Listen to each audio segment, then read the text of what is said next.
Good morning, everyone. Welcome to this morning's Phillip Securities Research Morning Call. Today, we have many stock counter updates for results. We have Airbnb, Shopify, Amazon, DBS, OCBC, UOB, SIA, Netlink, ThaiBev, LHN. For updates, we have Prime US REIT, Starhub, ComfortDelGro, ST Engineering, Venture Corp, Geo Energy. As for Phillip on the ground, we have Applied Material, UMS, as well as Singpost. And then we will also have our usual technical analysis for S&P 500 seasonality as well as Nasdaq. And then we will end off with macro and sector outlook for air transport, banking, SG Weekly, as well as Phillip Singapore Monthly. This is a disclaimer that all information presented are for educational purposes and should not be considered as financial advice. Now, I'll hand over the time to Fahmi. Thanks.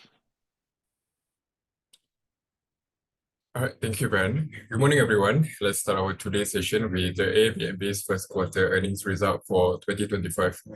First quarter revenue was within our expectation, which is at 19% of our FY 2025 forecast for the revenue, while the earnings came at 5% of our estimate.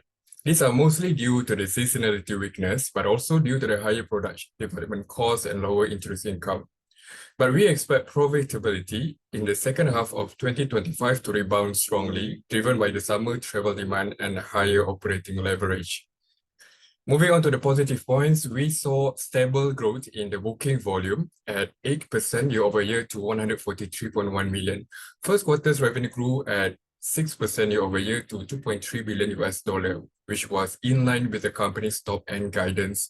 Although with some concerns on broad market headwinds, management reassured investors that North America for this quarter, which is the biggest revenue contributor, continuing to see growing demand, and US inbound travel only make up 2 to 3% of the overall business. And the company is actually continued to gain US market share, driven by predominantly domestic travel.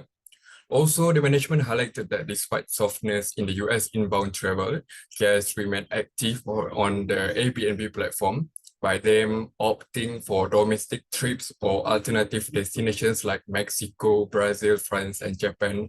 For example, for this quarter alone, Canadian travel to Mexico rose by 27% year-over-year in March 2025. What the management is trying to say that although these guests are not traveling so much who used to travel on US, are not traveling there anymore for this quarter, but they actually do travel by them opting to another countries or another destination trips. We think it's still too early to gauge the tariff impact on Airbnb based on this quarter result. This is because tariff liberation days came out at early April, which was affecting globally, so which would actually impact the current earnings result, which is the second quarter. For the second positive points, expansion market outpaced the core markets in their average booking volume growth for 5 consecutive quarters. Active listing continued to grow, driven by strong demand in Latin America and Asia Pacific. For the first quarter, Latin America bookings rose in the low of 20% year-over-year, led by Brazil, where booking volume surged by 27% quarter-over-quarter, fueled by a 30% sequential increase in the first-time bookers. Asia Pacific saw mid-teens year-over-year booking growth, with Japan's domestic nights booked rising over 20% year-over-year. For the negative points, management guided softer second quarter 2025 revenue. They expect moderate booking volume relative to the first quarter due to the softer US travel demand amid the broad market economic uncertainty, particularly for bookings with a longer lead time, especially bookings made more than a month in advance. Second negative points, earnings declined sharply, PATMI almost 42% lower year-over-year due to the increased product development costs and lower interest income. This increase was mainly due to the 86 million rise in payroll-related expenses, driven by an 11% increase in average headcount to support the new business offerings. Interest income also fell 14% year-over-year to 17 million.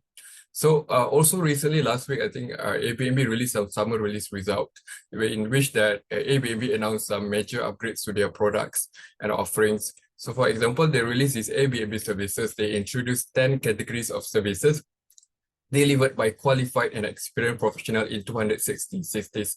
So this is something new where they haven't done it before. And they also relaunched their Airbnb experience, where they launched 5 categories of redesigned experience by locals who are regularly assessed available in 650 cities.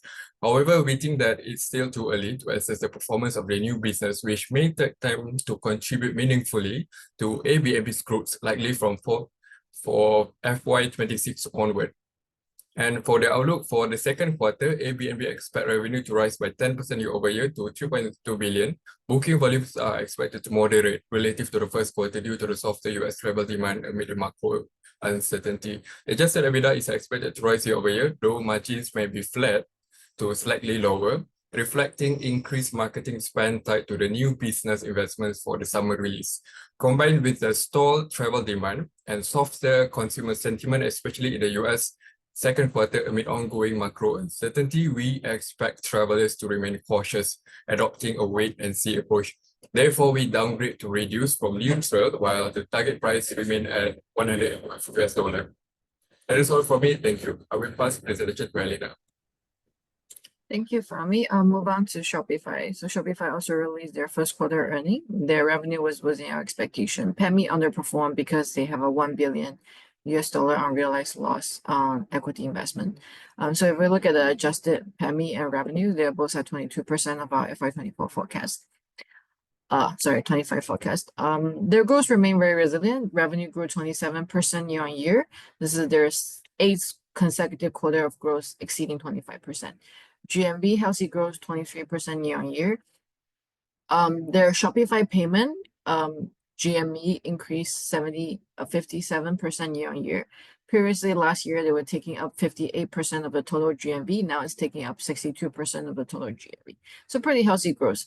Another thing that Shopify has been trying to do is they're trying to move up market to a more high volume brand.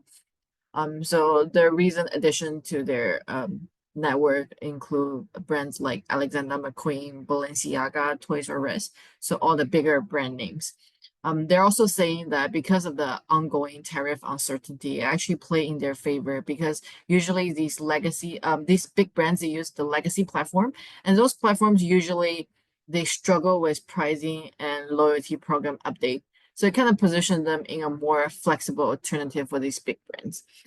So judging from how they managed to expand to larger and more lucrative enterprise segment, we do see long-term growth potential. Another thing they're pretty good at is their cost discipline. Operating margin improved 4% year on year. This is supported by substantial operating leverage. They're very disciplined in their headcount that contain their operating expenses. Operating expense currently represent 41% of the revenue, which compared to 1 year ago, it was 47%. And 2 years ago, that was 60%. But of course, the tariff impact and softer outlook, it would be their negative. Approximately 1% of the total GMV is tied to import from China that fell under the de minimis exemptions. Even though Shopify, they don't really hold inventory themselves, so they're not directly impacted, but there definitely is indirect pressure on revenue growth because merchants, they might pass the higher cost to consumers, so that is going to affect the sales volumes.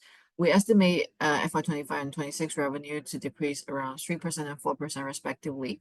Their management outlook also imply a slight slowdown in the revenue growth. It was going to be mid-20s year on year, compared to the last quarter, which is 27% year on year. So overall, we think strong set of results. And its move up on market is definitely gaining traction. But however, we're seeing the macro risk that continue to pose pressure. And also, if we look at their valuation right now, it's pretty stretched. They're trading at 130x FY25 forward PE ratio, which is well above its 3-year average of 52.7. And if you look at the peers, like Amazon is only 36.7. So we do see very limited upside at the current levels. We lower our FY25-26 revenue by 3% and 4% respectively to account for the de minimis tariff impact. We maintain our cumulative rating and lower our target price to $130. And so that's all for Shopify. Now I'll move on to Amazon. So for Amazon, revenue and PATMI were in line with expectation at 22 and 26% of our forecast. The most positive point they have, as usual, is their PEMI surged 64% year on year, led by the very continuous strong growth in AWS, which grew 17% year on year. This is their fifth consecutive quarter of growth above 15%. So this growth is still driven by ongoing cloud migration, and they have a lot of new agreements lining up already. If we take a look at their AI investment, it remains really aggressive at $24.3 billion US dollar. This is in line with their guidance. So if we take a look at the entire FY24, their overall investment in AI was 77 billion US dollars. So in comparison, still pretty aggressive. But of course, their negative point would be the pressures from the tariff uncertainty, because more than 70% of Amazon's products, they're sourced from China. So that makes them very vulnerable to the rising tariffs. But and it could drive up the cost, dampen consumer demand, and pressure their margin and slower e-commerce revenue. But we do believe Amazon can still outperform in a high tariff environment compared to other competitors, mainly because of the two reasons. The first is they have very big scale and very diversified seller base. So that kind of provide them with more bargaining power and flexibility to shift sourcing to tariff favorable countries like Vietnam or Mexico. And because they have so many sellers, some sellers will pass the cost to consumers, but some sellers will be willing to absorb the cost to maintain market share. So that kind of help cushion the price impact a little bit. And the second is because they have been having this strategic focus on affordable essentials. So that position it well to retain price-sensitive shoppers, especially in difficult times. And they're also doing forward buying inventory in the first quarter to sort of try to mitigate the near-term tariff effects. But overall, we estimate operating margin to shrink by around 80 BPS. Their guidance for the next quarter also relatively soft. They expect revenue to grow 7 to 10% year on year, operating income to grow negative 12 to 19% year on year. So that's missing the consensus and our estimate of 20% year on year. But however, they stress that the soft guidance is not due to weaker consumer demand, but because of the seasonal second quarter step up in stock-based compensation and also higher launch costs. So overall, we remain constructive on Amazon. We think despite the macroeconomic headwind that they're suffering, they're still seeing great momentum in AWS. So that helps to offset the pressure a little bit. And also given their skill, their sourcing flexibility, and their focus on lower price, it positions them well to sort of mitigate these challenges. So we do expect them to remain a relative e-commerce outperformer, even in a volatile macro environment. So overall, we decreased our FY25 revenue by 1% and PEMI by 2% to reflect the dampening of consumer demand and margin pressure. And due to recent share price weakness, we upgrade our recommendation from accumulate to buy. Our DCF target price was reduced to $260 US. So that's all from me. I'll pass my time to Glenn. Yeah, thanks, Helena. Yeah, so I'll be covering the back. Sorry. Good. I'll be presenting Okay, first. focus. Yeah. Okay. Okay, I'll be talking about Applied Materials, Phillip on the ground. Yeah. So Applied Material recently released their second quarter results. For those who don't know, Applied Material is a semiconductor equipment provider. They have a market cap of 135 billion, and their customers include the foundries, for example, TSMC, Intel, and Global Foundries. The revenue came in at the midpoint of their guidance, and this is driven by the increasing leading-edge foundry investments, and also being offset by declines in the ICAPS market, which also stands for IoT, comms, auto, power, and sensor market. Because previous 2 years, there has been very strong growth in that market itself, as well as some China market restrictions. For tariff impact, they mentioned that there's no significant changes in customer demands. For capital distribution, they increase dividends and share purchases by 22% year on year. So this shows that management is also confident in their future results. As for their guidance, they guided 6.2% year on year returns for 6.2% year on year revenue growth for the next quarter. This is being driven by leading edge foundry products, which they mentioned can experience a 40% year on year growth.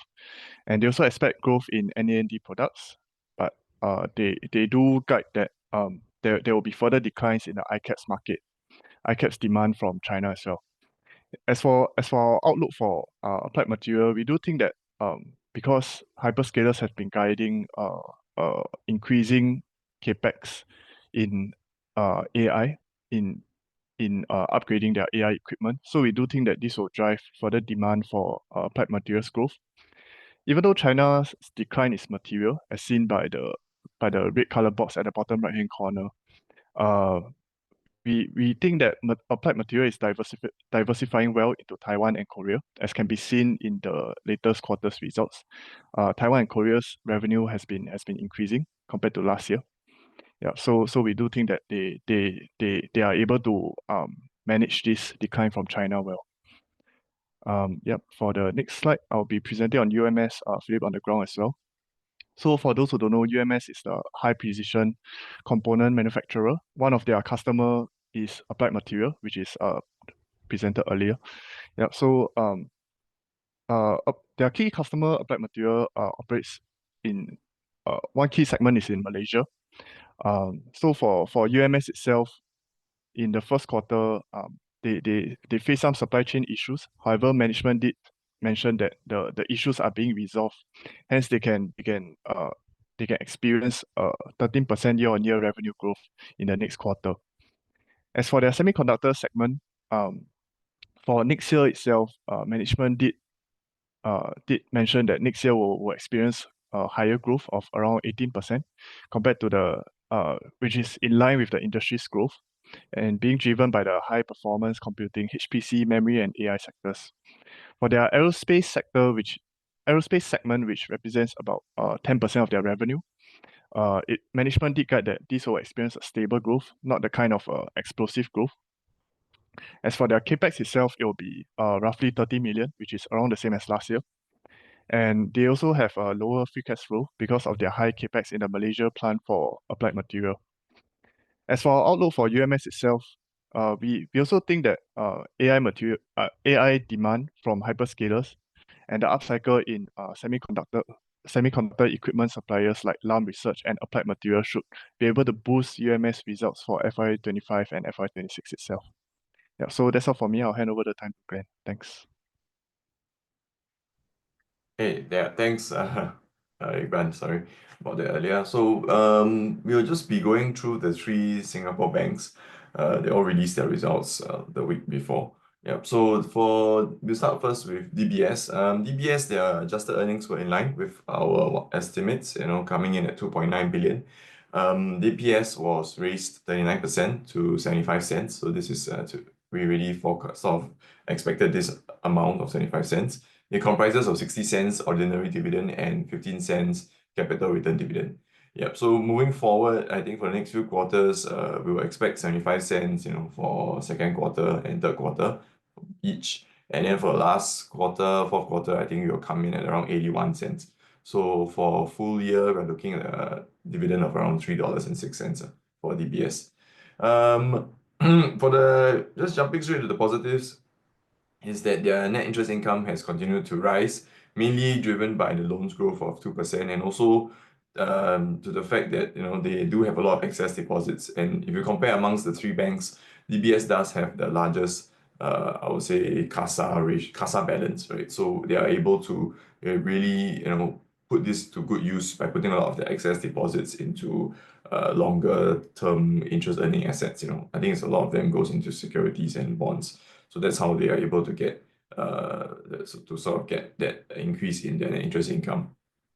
For the fee income, it was really what managed to stabilize the earnings, because the wealth management fees were up 35% year on year. And this is coming from the AUM expansion of 13%, as there were net new money inflows of 3 billion for the quarter. Markets trading were also at a 3-year high, mainly from this continued volatility, which we saw in the first quarter.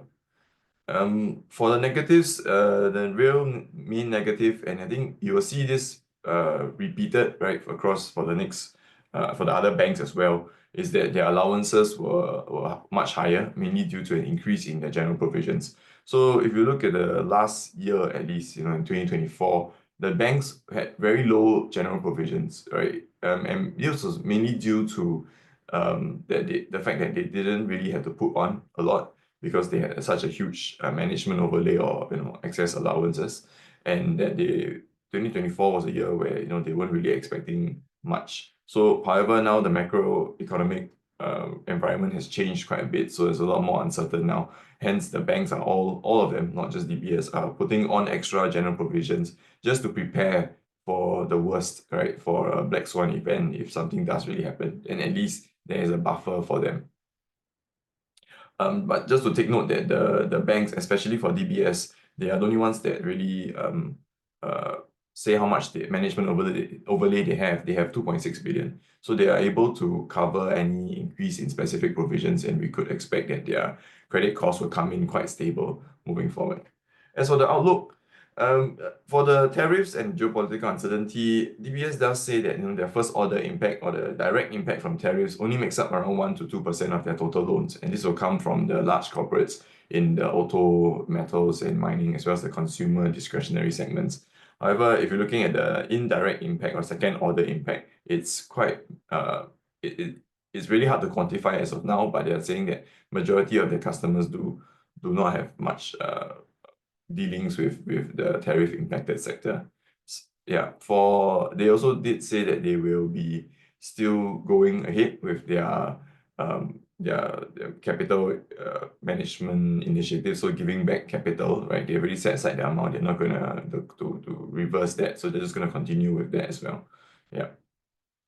For the others, we do expect that non-interest income, especially fee income, will be the main growth driver for DBS. And for their guidance, they changed it slightly. So they did maintain their net interest income guidance to come in slightly above the 2024 levels. For the credit cost to income ratio, it will be around the same at low 40%. And for SPs, they also expect it to be relatively similar. And for the PATMI, it will decline also from 2024 levels due to the global minimum tax. So it's relatively similar. The only thing that they changed was that they expect loans growth now to be low to mid-single digit instead of mid-single digit. And this is also coming in from the impact, the global impact that it will, from the tariffs will make. Yeah, so we do maintain and accumulate with a higher target price of $44.50. Now moving on to the next slide. Yeah, we have OCBC. So yeah, so OCBC, very similar story, just that their net interest income was slightly lower, and this is really due to their net interest margins decline quite sharply to around 2.04%. Yeah, but nonetheless, it was still within our estimates, the earnings income of 1.88 billion. So for the main positive is that their wealth management fees have continued to rise. Right, so it rose by 18% year on year, mainly again from this higher AUM base as well as continued net new inflows. The trading income was also higher from the heightened volatility.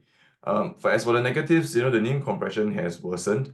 I mean, no real reason why. I think they were unable to really shift a lot of their excess deposits or assets into interest earning assets that could sort of stabilize their net interest margins. And also, we saw their net interest income also decline by 4% year on year, despite loans growth of 7% year on year. So for 2025, they are expecting around 3 rate cuts now. It's always changing. So this expectation of rate cuts will always shift. And they are still guiding for a NIM of around 2%. So we expect it to stabilize at around this level of 2%, but I think we believe that this is quite prudent and that it will come in maybe slightly higher at around 2.05%, around that region. Another negative is also that the rise of allowances again, which is a similar story where they are set aside in the management overlay due to the uncertainties. As for the outlook, for their guidance, they have not changed their guidance at all. They have maintained it very exactly the same as what they said during the fourth quarter. So they are looking at around NIM of around 2% and they're still looking at mid-single digit loans growth. Credit costs are expected to be around 20 to 25 basis points, and the cost to income is around the low 40%. However, with this, we also expect that the growth in FY25, at least for the earnings, will be quite subdued, as the higher fees as well as trading income will be offset by the lower net interest margins and the higher allowances as well as slightly higher expenses. Fee income again will be the main growth driver for OCBC, but however, it's slightly different from DBS because they are looking to increase their wealth management franchise, and they have continued to grow their RM or relationship manager base especially in the private banking sector, or especially in Bank of Singapore as well, which they own. Yeah. For the Trump's tariffs, they do not have much first order impact from the tariffs, only around 3%. This is coming from customers with reliance on the China and US. For the second order impact, it's they say that they are not really impacted because majority of the customers are domestic players, so which comprises more than 2/3 of their loan book. We do maintain and accumulate with an unchanged target price of $17.10. So for the next slide, we have UOB. So for UOB, I guess is the biggest, I guess the most surprise because we were expecting a much higher growth from them because they were very bullish and they were very positive on their fee income. But I think what changed this quarter was that they just took their excess earnings and then just parked it into allowances, which is what the other two banks did as well. So their first quarter earnings of 1.5 billion did come in slightly below our estimates, mainly from the lower than expected net interest income as well as higher provisions. The main positive is that their loans growth was still quite healthy, so it was 6%, and the net interest income did inch up by 2% year-on-year. For their net interest margins moving forward, they did not really say specifically, but we expect it to be around the current levels for the net interest margins. For exit NIM, it was around 1.9%. So I think it will be relatively similar around this 2% region for the rest of FY25. For the second positive, the fee income did continue to grow, really coming in from wealth management fees again. And for the negative, the main one is that the allowances have jumped up as they parked it under management overlay. For the impact from tariffs for the outlook, very minimal impact, direct impact, only making up around 2% of their total loans. And also the second order impact will not be that big because majority of the customers are not major exporters, and a lot of them, for UOB is slightly different because they are focusing on ASEAN. So the ASEAN customers actually do not sell to the US, with their supply exposure being within ASEAN and China. So it's ASEAN-China trade kind of. So they don't really have to export to the US. But however, of course, if there's an overall decline in demand, right, they will also be slightly impacted. As for the guidance, UOB is the only Singapore bank, local bank, that did not provide guidance. They suspended their FY25 guidance, but they did say that certain things that will point towards the direction of where they are going. Firstly, is that they have taken steps to maintain their net interest income and net interest margin by cutting the deposit rates on their flagship One account. So if you do bank with UOB, you will know that their One account has the interest rates have dropped from 1st May onwards, right? And so this decrease in funding costs will only be I would say we only reflected in second quarter results onwards. Yeah, so I think we are seeing that they will be keeping their earnings flat, at least from what we could tell from what they are saying, right? And that they will be placing a lot of their excess profits into general provisions to strengthen their provision coverage. As for fee income, it will also be the main growth driver, really. For fee income for UOB is because they have expanded into ASEAN. So that will be the main driver of fee income growth for UOB. We do maintain and accumulate with a lower target price of $35.50. Yeah, so going to the next slide. Yeah, so this is our banking monthly.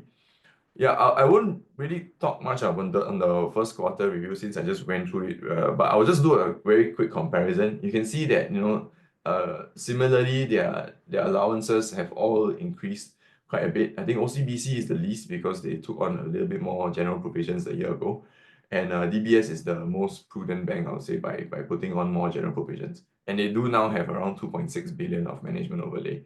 The rest don't mention specifically what kind of management overlay they have, but they do also have a significant amount.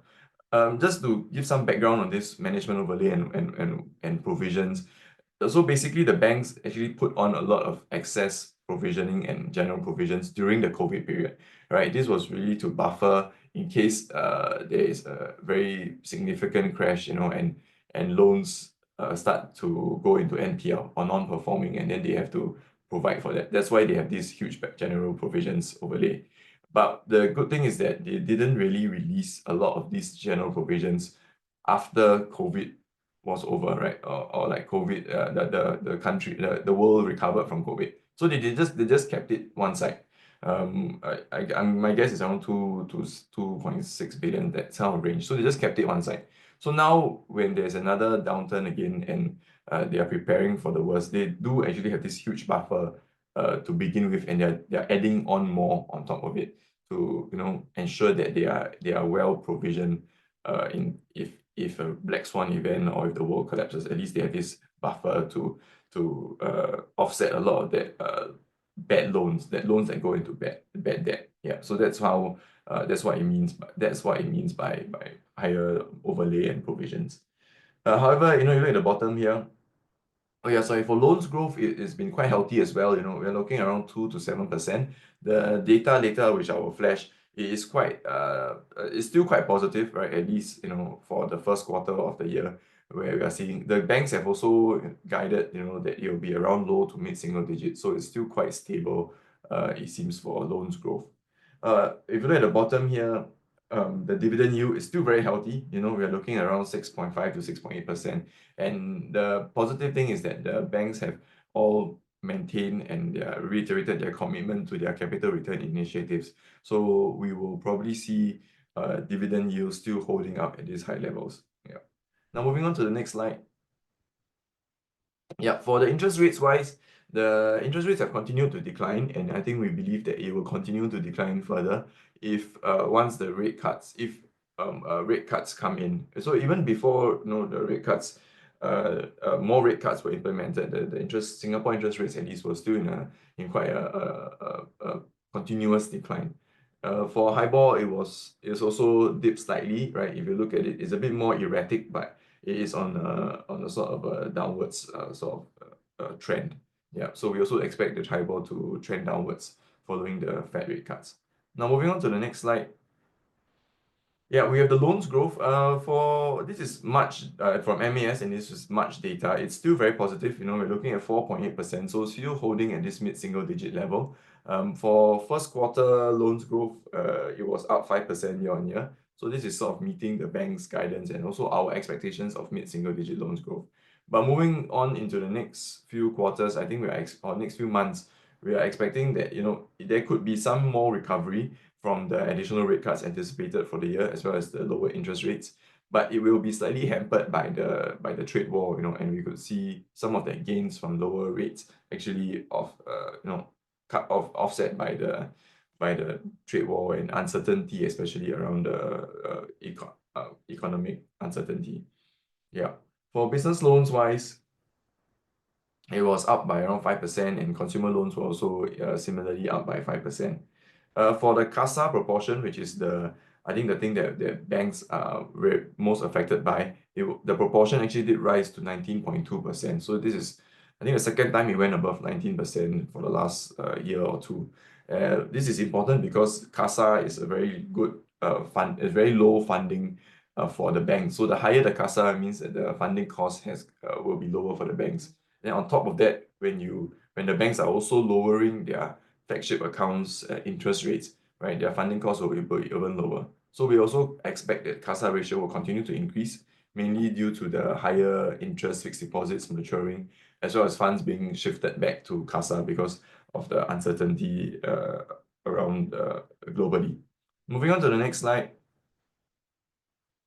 Yeah, we have the SGX statistics. So in April, we did see a huge surge. This is really due to the Liberation Day announcement on 2nd April. So there was a lot of volatility surrounding globally, and this has benefited the volumes growth.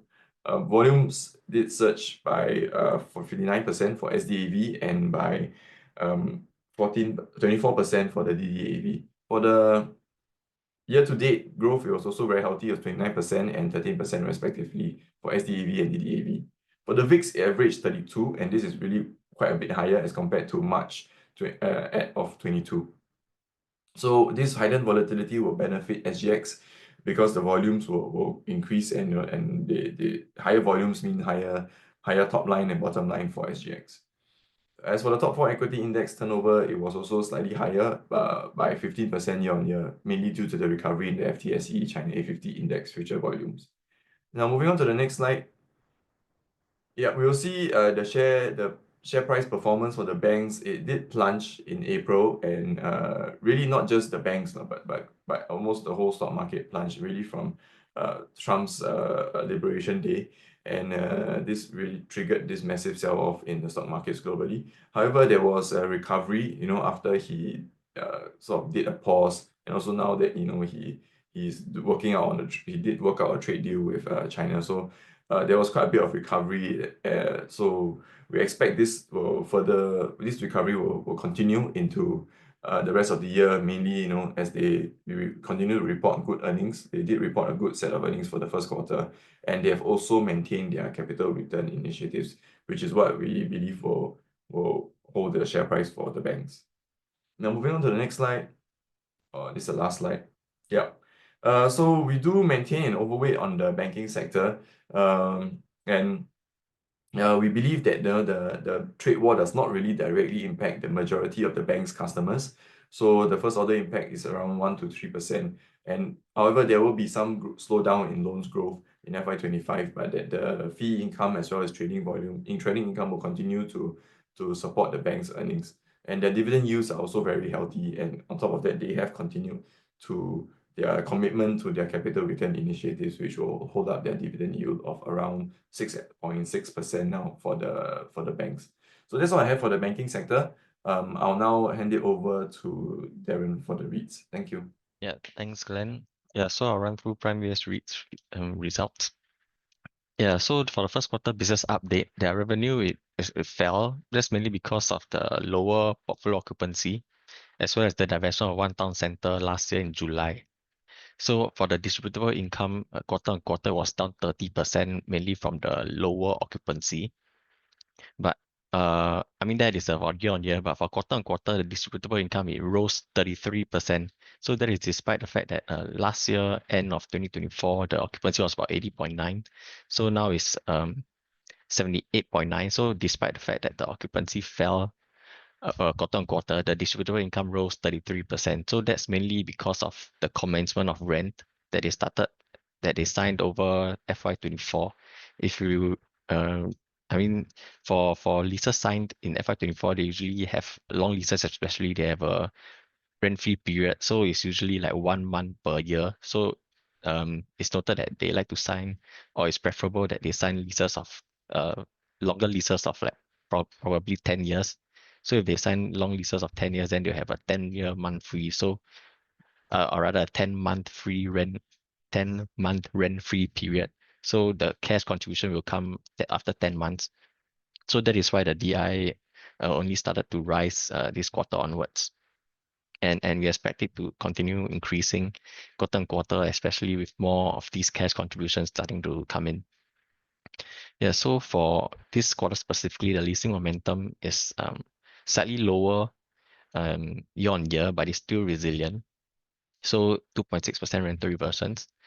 And upcoming, they have 2 large leases that are expected to be signed. So one is at Park Tower, the other one is at One Washington Center. So both of them are more than 100,000 square foot each.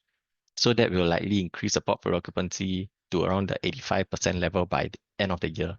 So these 2 large leases will start to contribute cash. Like I mentioned, because of the rent-free period and such, will start to contribute cash next year.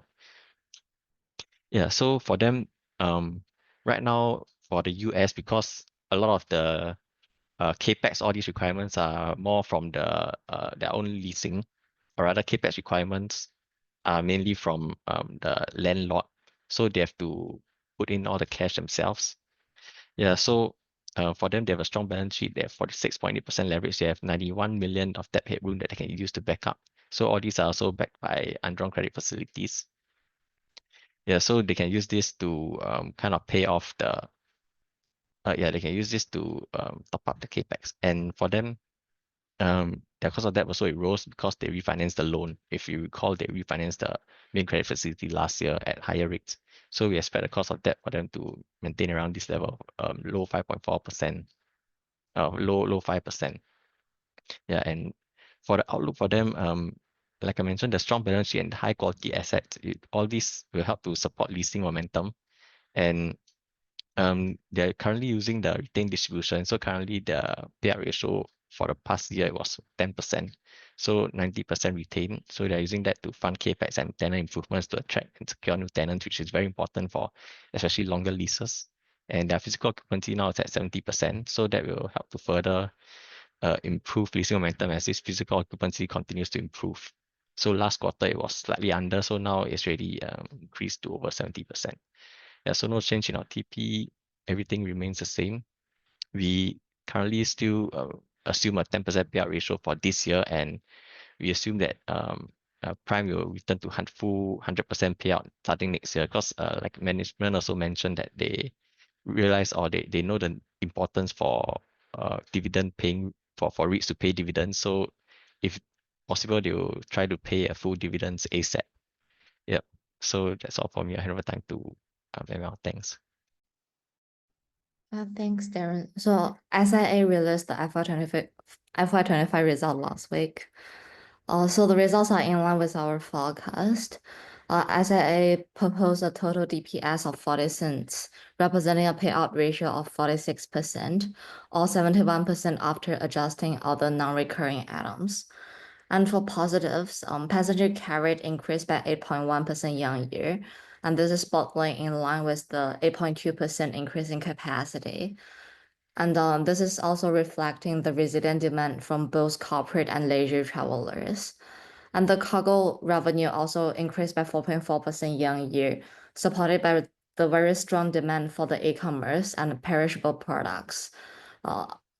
Although like cargo demand is typically weaker in fourth quarter, SIA noticed that there was sustained volume driven by the front-loading activities. So cargo carried increased by 8.1% year-on-year in April 25.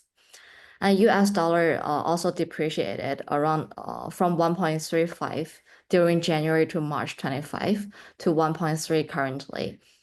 Which we expect this will alleviate the cost pressure given that the majority of the operating expense is denominated in the US dollar. And jet fuel price also declined from like to $90 per barrel to around like $79 per barrel currently. Yeah, so this is like due to the US tariff waiting on the oil demand. Yeah, and due to the lagging effect, we anticipate lower jet fuel price to benefit SIA from second quarter 26 onwards of financial year. And the SIA is forward passenger booking locked in when oil price was high. So we anticipate the yield to increase for this kind of like forward booking. However, there might be some like hedging losses.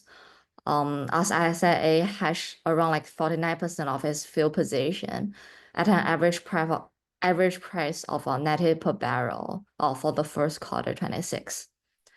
And for negatives, cargo load factor decreased by 1.4 percentage point year-on-year in second quarter.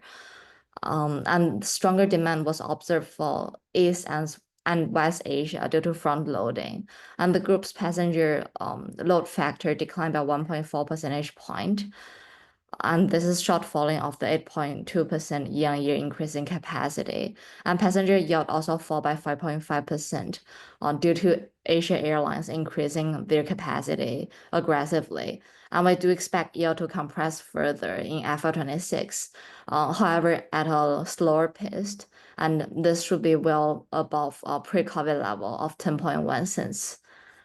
And for outlook, SIA shared that the forward booking post-April 25 remain healthy, and there's no signs of premium passenger downgrading. However, corporate bookings is still lagging behind pre-COVID levels.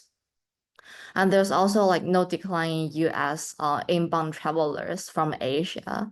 And China remained the only market that has yet to recover back to pre-COVID level capacity. And there's also more inbound travelers compared to outbound demand, as Chinese government is encouraging domestic tourism. And SIA also revised down its capex guidance from 4.5 billion to 4 billion. So this should support the DPS in FY26, and we are projecting 30 cents per share DPS. So we downgrade SIA from neutral to reduce, and this is due to the recent share price performance with a higher target price of $6.08. Yeah, next slide, please. Yeah, so this is our aviation monthly. And in May 25, the aviation industry saw a rebound after the initial US tariff shock. SES and SIA Engineering were the top performer and recovered all the losses during a month ago. And the share price for SIA remained resilient, and this is supported by the expectation of high DPS. So they announced like 40 cents per share, like as mentioned just now. And CAO was the only counter experience a negative growth in May, and due to the gloomy Chinese economy outlook. Next slide, please.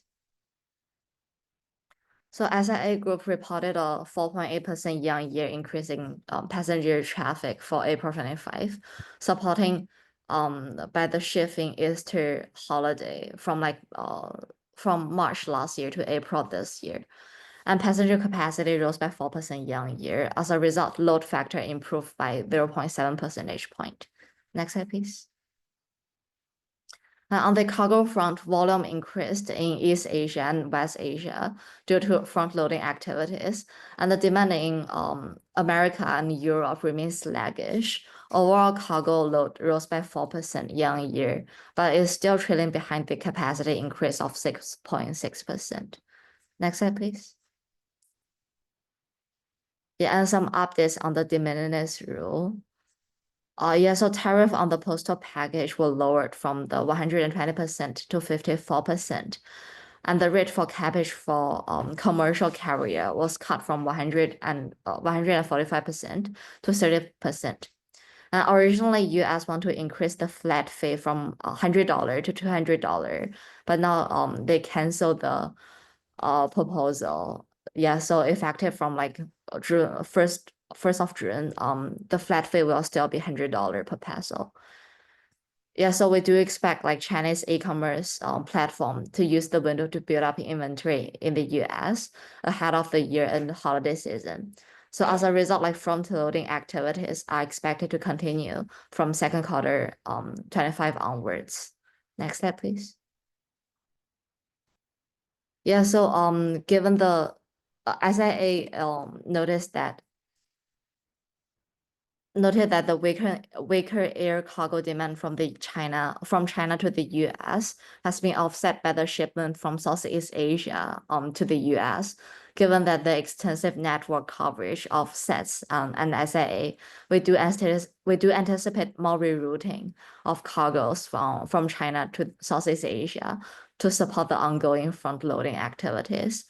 And SIA also see continued yield pressure amid the challenging cost environment. However, declining oil price and also weaker US dollar against like Singapore dollar should serve as a profit catalyst. Yeah, that's all for me. I'll hand over to Ding for technical pause. Thank you. Thanks, Mabel. Good morning, everyone. I'll move on to the technicals. Next slide, please. Yeah, so first looking at S&P 500 last week, it continued to rebound. It was up 5.2% for the week. However, I think with this week, we are likely to see some resistance coming when it goes above 5,970, which will be a retest of previous range consolidation breakdown that happened in February this year, as well as a retest of this uptrend channel breakdown in blue over here. Yeah, so as for now, current resistance is likely to be at 5,970 to 6,050 area, while support is likely to be at 5,785 to 5,870 area. Next slide.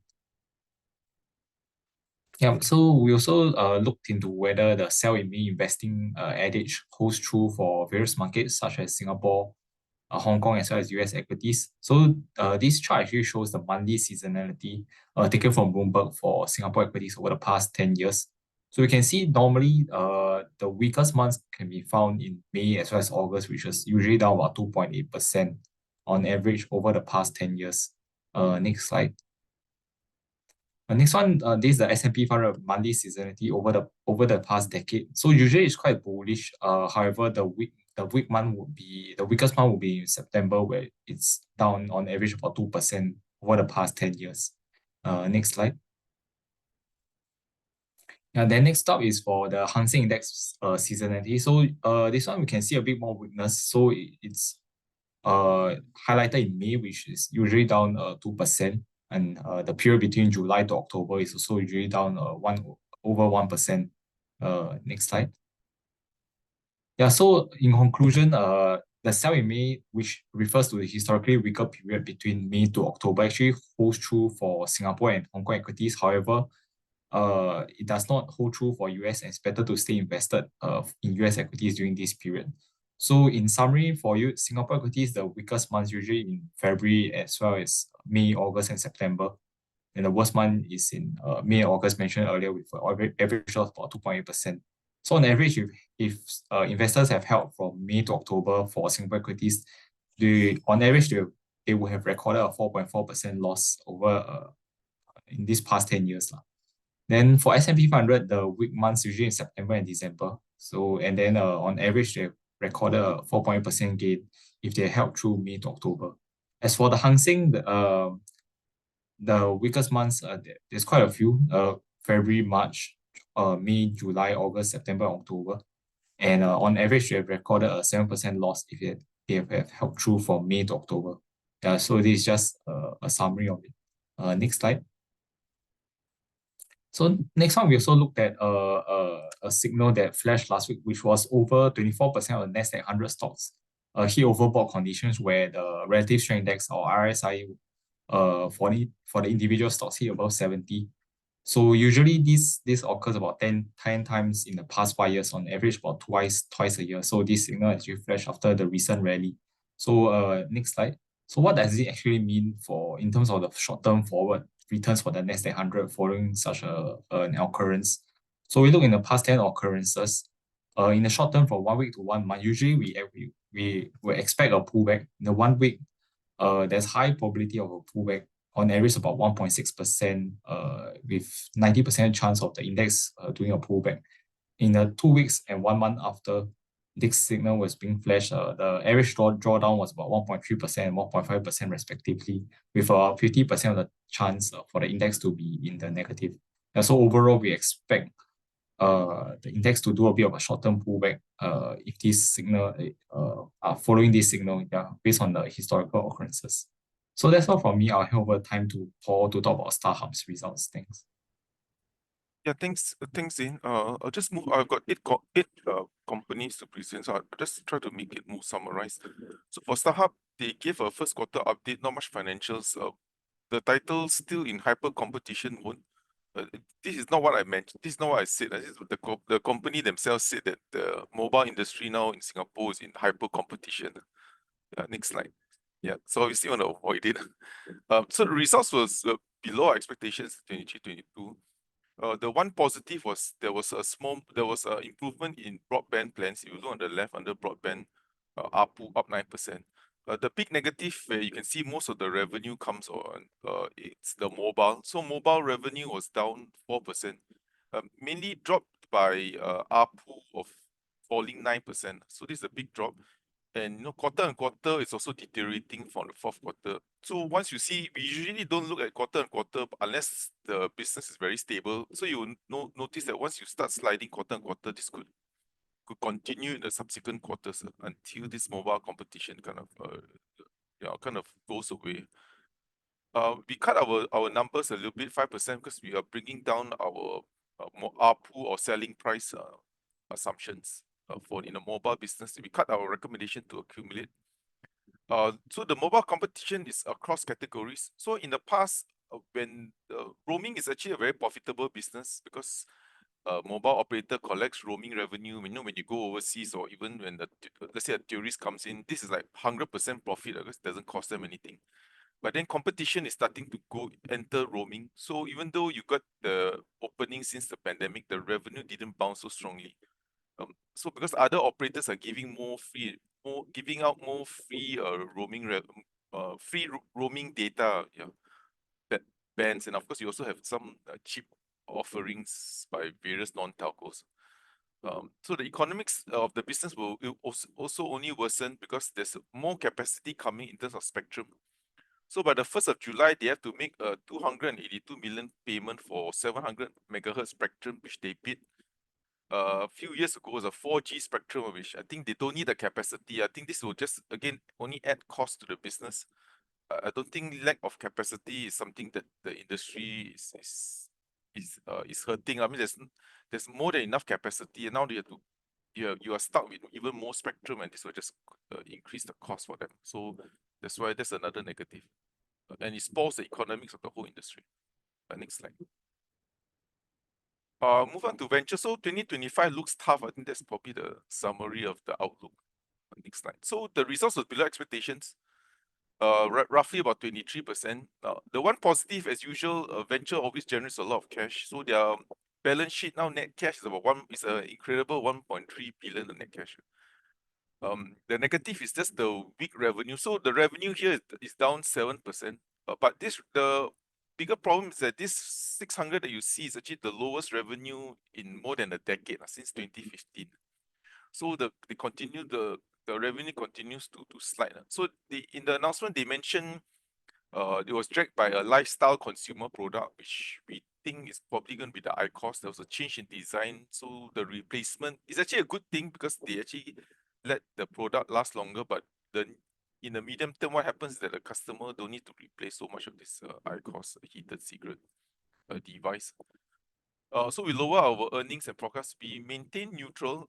We lower target price. But it's still a very attractive in terms of dividend yield. So this company really pays out most of the cash. Their payout ratio is hitting 90%. So one thing about venture, although the results isn't good, but they are willing to pay out the cash, the 1.3 billion, which is 75 cents. Even though earnings may be down, but they just raised the payout to maintain 75 cents a year, and they're still doing an aggressive share buyback. The guidance, and I just read it out. They always ask us to stick to to just follow their guidance that they will release every quarter. And it's just significant uncertainty due to tariffs, no clear visibility on tariff. And this is even after Trump and China kind of had some resolution on tariffs. So this is not like before that. So most likely 2025 will be another weak year for venture. The next slide. I'll move on to ComfortDelGro. So for ComfortDelGro, they are still growing organically, but the acquisitions is just kind of speeding up the growth rate for them. Yeah, next slide. Accelerating the speeds, right? So the results were within expectations. It may look below the trend line of 20%, the forecast, but the first quarter usually very big because during seasonal periods, the bus and other operations that they have is used less. She's the CMAC. But anyway, the positive is the stellar turnaround in UK. So if you look at the box in the middle, the UK earnings jumped from 1 million to 15 million, or 15 times. But because there was an acquisition, if you remove the acquisition, it's still up almost like 8 times in terms of the rebound. I'll explain why later. The negative is the high capex. So one of the reasons why the UK did well is because they got, if you look at the last bullet point, they got Manchester. They secured this new bus contract in Manchester, and the London, I think this is a story for the last 3 quarters. All their London contracts continue to reprice. It used to be maybe low single digit, I don't know, maybe 1 or 2% kind of margins because of the ultra competitive nature. But because a competitor left, now the new margins is climbing up to high single digit to even sometimes low double digit. But the downside of this is that they need to raise capex. So for the Manchester business, they had to spend another 171 million capex. So that's the downside of the only thing about the results. To grow the infrastructure, to grow the bus business, they actually have to spend on the new buses, especially EV buses. We maintain our forecast, our target price. So we think Comfort will still deliver another year of stable growth, and stable and visible growth, because we can see the new Manchester contracts, the new repricing. So again, UK will remain the biggest growth driver, and they acquired this Edison Lee, which will also contribute to the full year earnings. And Edison Lee is more like those very high-end taxi business that they acquire in the UK. The one unknown is Singapore. So they are a bit more cautious, mainly because in Singapore ride-hailing, there have been 2 new operators, including Transcap. Another one is more like AI, and I've heard of them. I'm not sure what they're actually doing about. But they just got a bit more cautious. They're not sure whether the competition may intensify. So that's why they're a bit more cautious in their comments on Singapore. But we think the growth will still be there. I think if you remove some of the one-offs, I think the earnings grew by 50%. Next slide. Okay, so for Geo, Geo is a thermal coal producer in Indonesia. The earnings were strong. I mean, the production jumped 113%. So next slide. So the results was above our expectations, about 30% of our full year forecast. Production more than double, like we mentioned. If you look at the box at the left. And the other positive is the decline in cash costs.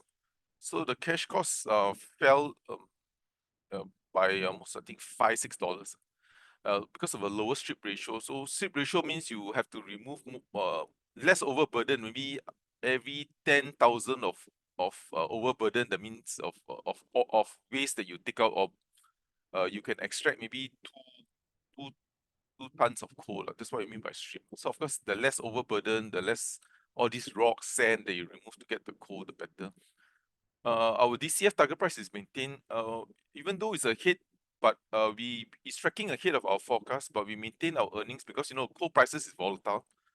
Sorry, the negative thing I forgot to mention is that the coal price is hovering about $55 last year. Now it's trending to 47.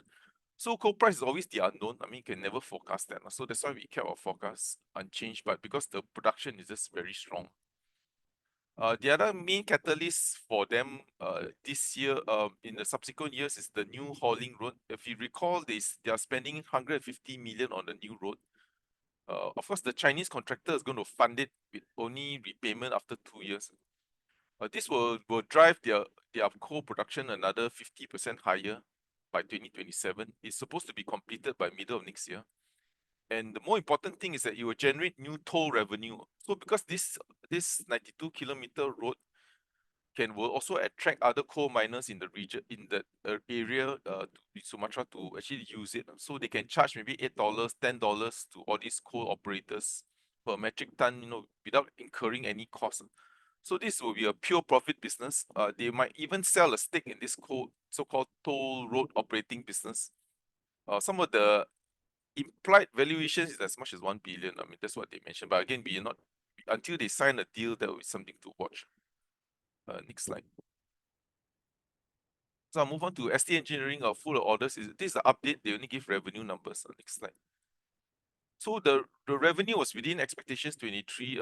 Most of the growth, if you look at the left, comes from the defense business, which is selling ammunition, selling weapons, and also some vehicles, and of course supporting the Singapore defense industry. The one negative is the PTF. So PTF means passenger to freight conversion.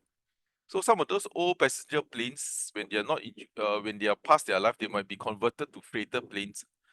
But because of the very slow delivery of passenger planes by Airbus and Boeing, they don't have enough feedstock to deliver. So this is probably going to be a drag for them for the rest of the year.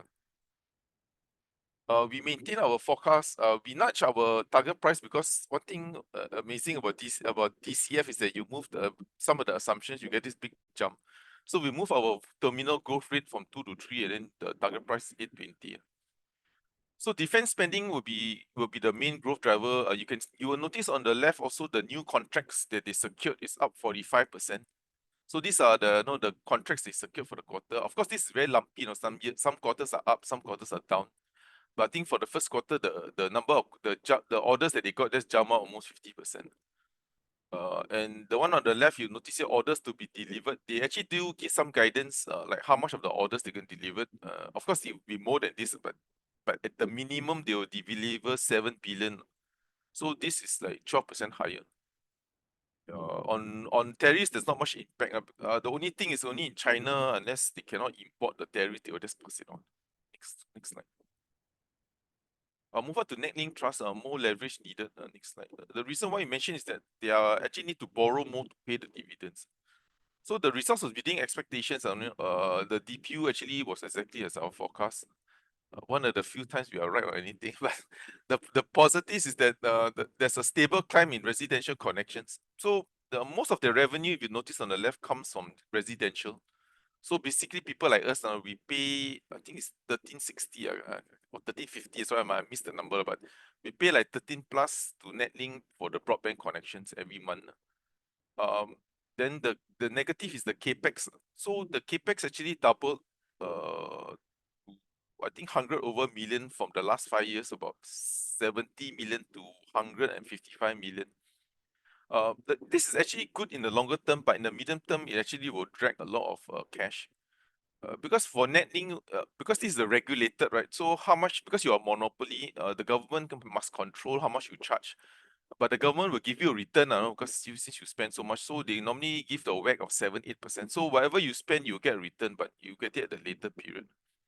So the ramp in capex means that they had to, for this year's dividend distribution, they paid 208 million. Half of it they had to pay use borrowings because they spent so much on capex. This is negative in the near term, but eventually in the longer term, this thing will claw back. The other thing to watch is that they have a 510 million that they borrow at 1%. Of course, you're not going to get 1% anymore. By middle of next year, they probably have to refinancing, and we are assuming another 10 million. But in general, no issue on Netlink, because if they need to pay the dividend, they just have to borrow. So the next few years should be no issue. Next slide. So for ThaiBev, the second quarter results, as the title suggests, there's not much growth in revenue. They just have to tighten the belt, spend less on marketing. Next slide. That's the whole summary of it. The results was within our expectations. The positive was the spirits. If you look on the left here, the volume is up 2.6. Because the last 3 years, the spirits volume, which is the main profit. So you look at the bottom here, the PATMI, all the profit actually comes from spirits. I think beer is a talking point. I can keep on talking about beer, but actually it doesn't really contribute much to earnings. The negative is Sabeco. So Sabeco is the Saigon beer that they own in Vietnam. So that the earnings collapse actually is down 11%. Maybe you shouldn't use the word collapse, but it dropped by 11%. Because in Vietnam, the consumer sentiment is really weak, especially when Trump announced all these tariffs. We maintain our accumulate and target price no change. Is to their 12 times the historical average. But we think that the consumer sentiment will persist for Thailand and Vietnam because of the uncertainty over tariffs. Not much government spending, weakness in export markets. I think the comment they give is that the consumer in Vietnam, especially, they just recovered from the pandemic after being hit so badly. Then export market went up. Then started to get hit again now because of the new tariffs. So the consumer sentiment in Thailand and Vietnam is still very fragile. There's always a lot of worry of jobs and so forth. So that will drag the turnover or revenue. Next slide. Last one for me is LHN. So LHN, the realizing more value. Next slide. So the results was within, you'll notice a bit faulty, but we think next second half will be better. The main business growth driver is the co-living or co-livu, where people stay, maybe it is between the hotel and the service apartment. So the average stay there is probably like 3 months. Because it's a fully furnished, it's almost like a hotel, fully furnished with TV, with broadband, everything. But you get housekeeping only once a week. Just to give some who may not know what's co-living. So it's the middle segment, and that is also a segment that I think there's a lot of demand coming. The negative is the high debt. So they've been growing the rooms, the keys, the property. So that's why the debt jumped to 218 from 145. But they are planning to sell 2 properties and also, of course, doing the IPO. So that will kind of bring down the gearing. We raise our target price because of the growth that's happening to 7 times. And also because they are going to do this co-living listing. So they're going to spin off their co-living or co-livu on the SCX main board. So this will give you a clue. Once you list on main board, the minimum market cap is 150 million.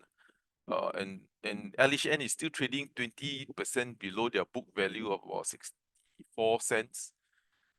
So this could be a catalyst to realize value, but we don't think it might give special dividends because if there are no new shares, then they're not getting any win money, then they're not going to give special dividends. But the special dividend may come, we think, if they sell the two properties.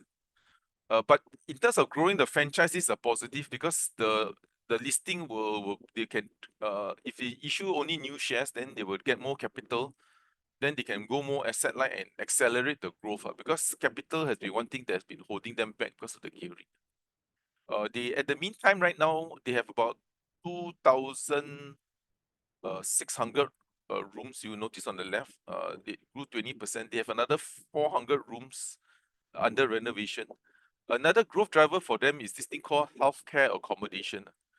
Because I think in 2022, the ministry said they want to bring in maybe 20,000 healthcare workers, or at least grow the healthcare workers, including nurses and so forth. A lot of it is, I guess, going to be imported. So the authorities are actually building more and more of this. I wouldn't call them dorms. They're more like co-living accommodation for nurses. So it's a bit, like a better word, it's a step up from a dorm.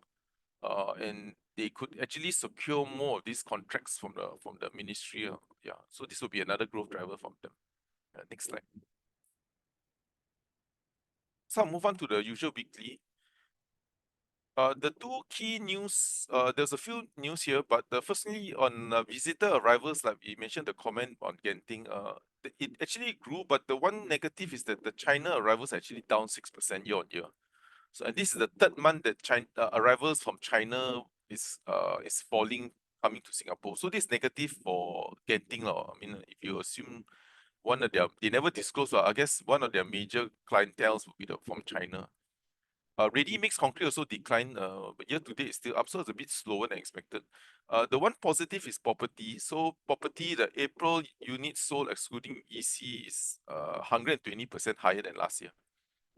I was a bit surprised by the number because I thought with the tariff, buyers might be a bit more hesitant, and most of the launches were in the CCR, RCR, which done well. So one Marina Gardens, actually 41% sold. Of course, it's not as good as the usual 70, but 40% is still a very strong number. So property sentiment is still very strong.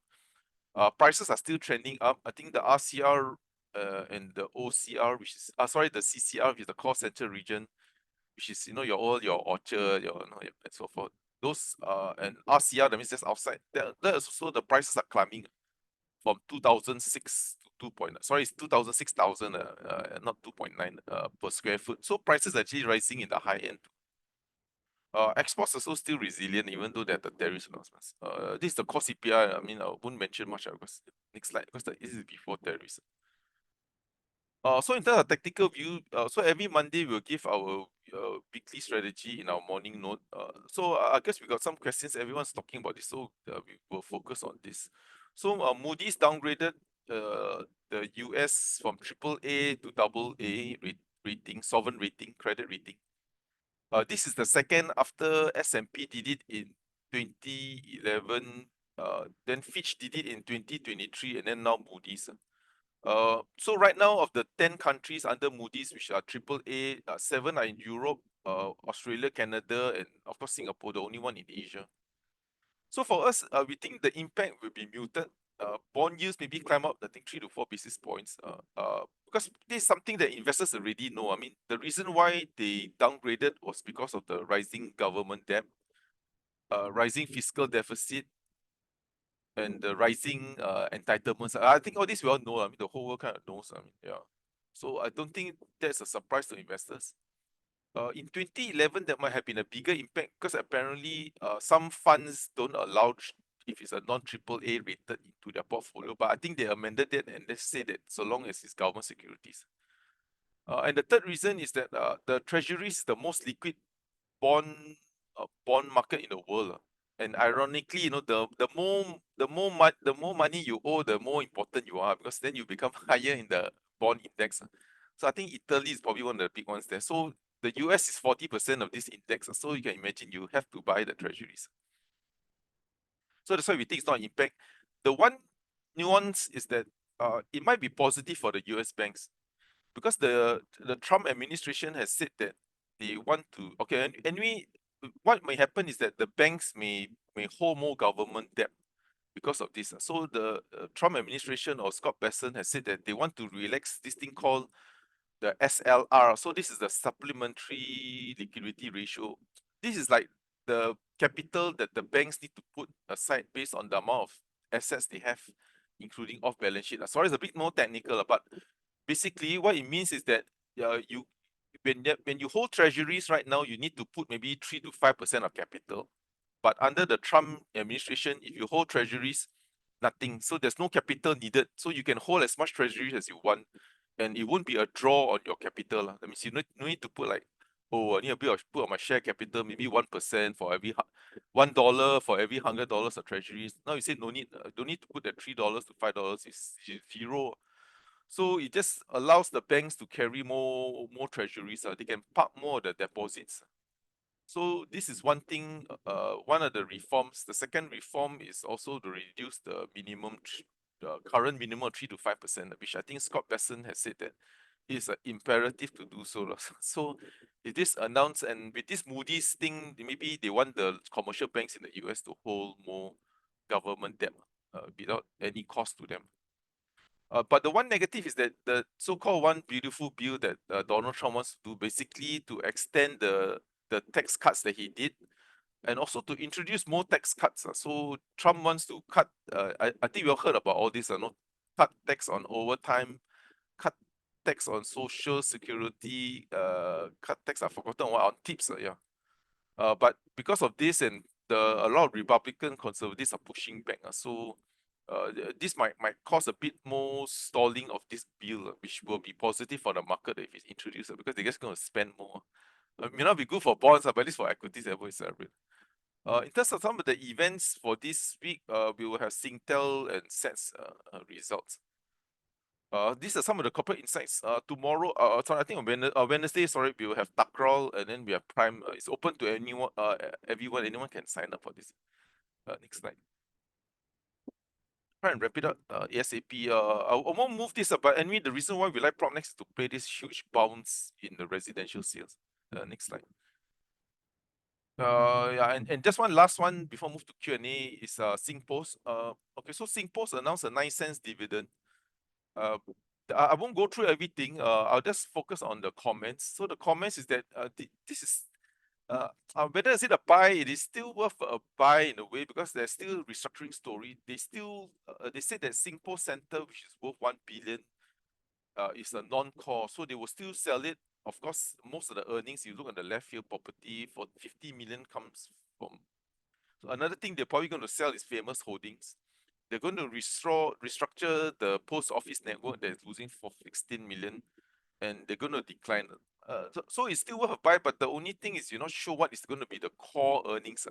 Once you sell you won't going to get rental income. You're not going to get then the international businesses. So my own guess is that the core business just on the postal business could be probably, I don't know, 15 million. This totally guessing.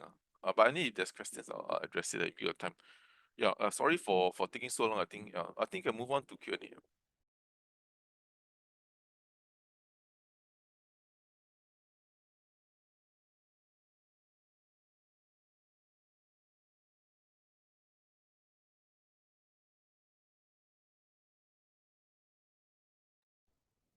Yeah, maybe I'll just take a quick. I think I got maybe two. I guess I'll just take two first. Yeah, and quite a number of questions. I think one's about sorry, among the three banks. Yeah, so I may not have maybe I briefly talked about this earlier. Just asking which is the best overall growth potential, and on the premise of yeah. So just recommendations for which is our top pick for among the three banks. Singapore banks. So I would say for now, because the banks, what's happening with the banks is that they are all doing the same thing. They are just keeping earnings flat, right? I think for the foreseeable future. So our best guess is that for the next year, at least for FY25, they will be keeping earnings flat, and then whatever, let's say if earnings do come in higher, then they'll take the excess and just put it into the general provisions, right? And then they'll just build up management overlay, right, in case something happens. Because with Trump, it's not a short-term thing. It's going to be, at least for his whole 4 years, right? So it's still quite a while more until he has to step down for the next president, right? So I think they are seeing that they better build up their provisions while they can, their general provisions overlay while they can. So I think for the next, at least for the short term to medium term, they will be doing this where they are keeping earnings flat. And the good thing is that they are still able to give back dividends, right? Besides this, capital ratios are very high, excess capital is also very high. So that's why they're able to commit to that capital return initiatives that they did in the fourth quarter. And the main reason is that they have a lot of excess capital, so they already set aside their money. They're not taking this from earnings, right? If you want to put it that way, right? The excess capitals that they're giving back. So dividends is quite secure. Moving forward, they will be able to continue giving back. But so if you're looking at the bottom line, all three banks I think will be relatively the same, right? It will be flat, maybe up, down 1 or 2%.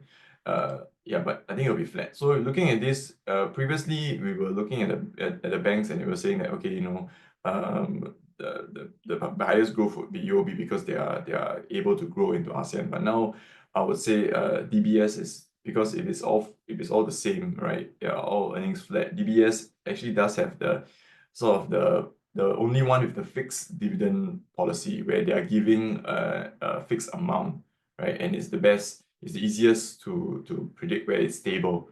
It's not going to go up, it's not going to go down. As for the other two banks, if you look at OCBC and UOB, OCBC's one, it's fully floating, right? You say it's variable. It's a 50% base dividend plus 10% excess dividend, capital return initiate dividend, right? So it's 50 plus 10. So if the earnings does go down more than expected, then that dividend will also drop. And as for UOB, is a half-half, right? They're giving a 50% base plus a 50 cents per share capital return initiative. So it's also floating, right? If earnings dip, then that dividend will also dip and your dividend yield will also dip. So I think for DBS is the easiest to see into the future, and they're also still committing. Take note that they're also committing to that 24 cents annual increment. It will kick in the fourth quarter of every year. So in the fourth quarter, you'll see another 6 cents increase on top of their base, which is the base dividend plus capital return plus a 6 cents. Yeah, so I guess we have the most clarity on where they'll be going in terms of their dividends, because now it seems to be that earnings is quite flat. I think the only thing we can look forward to would be how much they'll be paying back to the investors and shareholders. So hence, our pick for the banks would be DBS. Another one is about SGX. The question is about SGX. Why did the share price not react positively recently? The new recommendation by the EMRG on the loosening of IPO rules. Yeah, so for those who are not aware, I think they did the Singapore Exchange Regulation, the RegCo did recommend some loosening of IPO rules. I think the main one is that they're trying to remove that watch list of loss-making main board companies. Yeah, so that's it. They're just really trying to make it easier. But why it's not why did not react really very positively is because this is not really the main issue when it comes to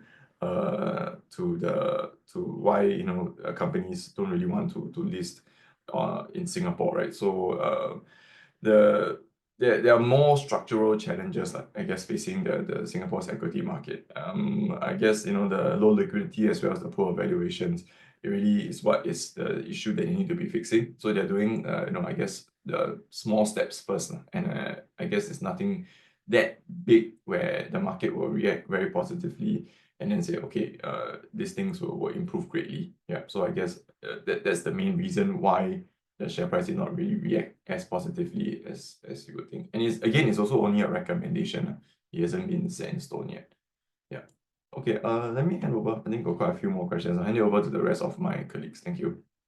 Thanks, Grant. I'll take on some questions here. So first question, WeHer share price has dropped after XD. I think you mean special dividends. Yeah. So what is your outlook on WeHer?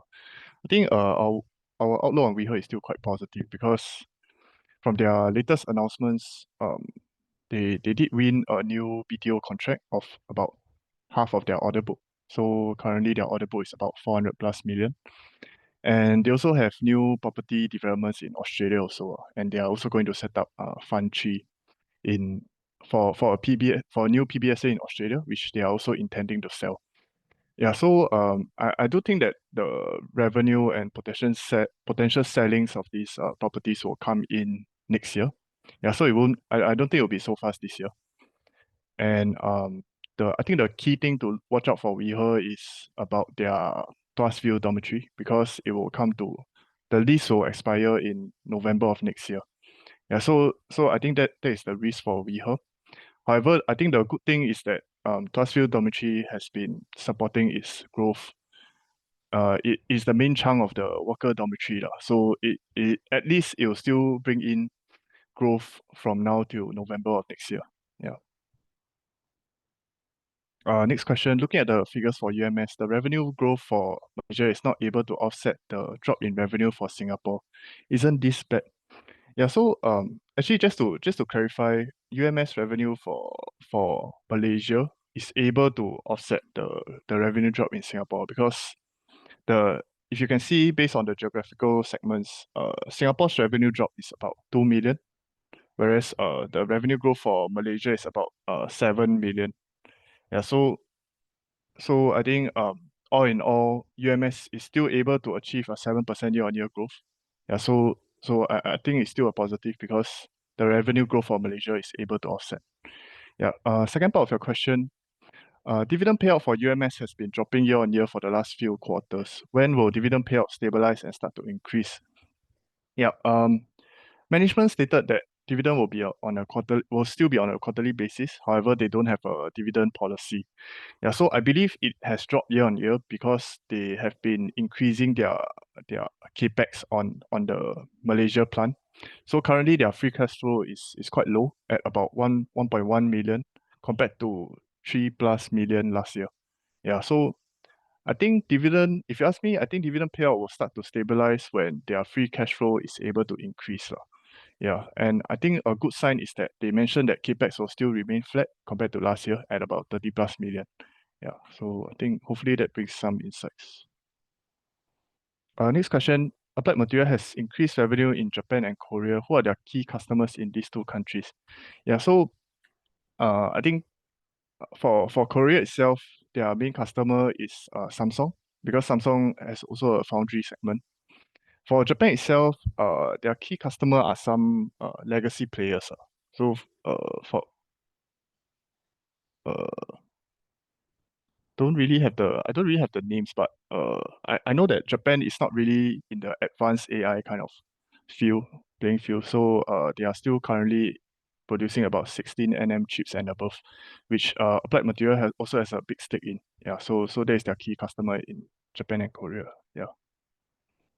I think next question. What is your view on AEM results? Yeah, so for AEM results, overall, generally they didn't perform that well because there's a huge year-on-year drop in revenue. I think it's about 30% drop in year-on-year in revenue, and this is because their main customer is Intel, and as we all know, Intel is currently not performing well because they're losing market share in terms of their PC segment and also their CPU segments.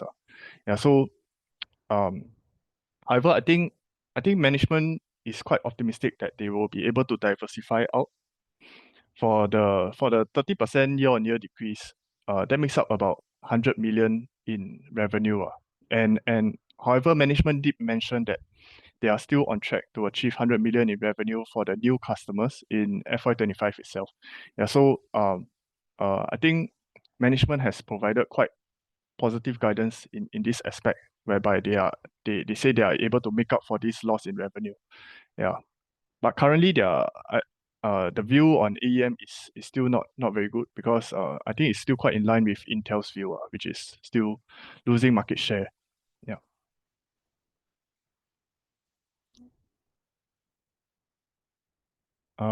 There's a question, what is the impact of UMS share listing in Bursa? Any dividend in specie or benefits for shareholders here?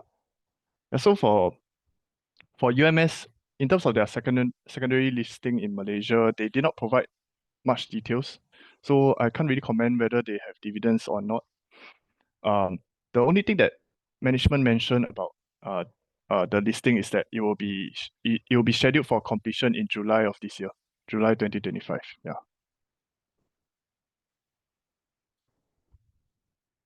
There's a question, why Food Empire results so good despite Russia war? Yeah, so for this time, Food Empire released an update on their revenue. I personally believe that there's a growth in revenue because of the spike in coffee prices. Because revenue makes up of two components. One is in terms of the price of the coffee they sell, and the other one is the volume of the coffee. Yeah, so I think in their previous quarter, they did mention that whenever sometimes when coffee price spike, then they will just pass on this spike in prices to the consumers, and that's why they are able to generate higher revenue. Then sometimes when the coffee prices drop, then their profit margins will increase as a result because their cost of goods will decrease when coffee prices drop. Yeah, so it's kind of a cycle. Sometimes when revenue go up, profit will sort of flatten.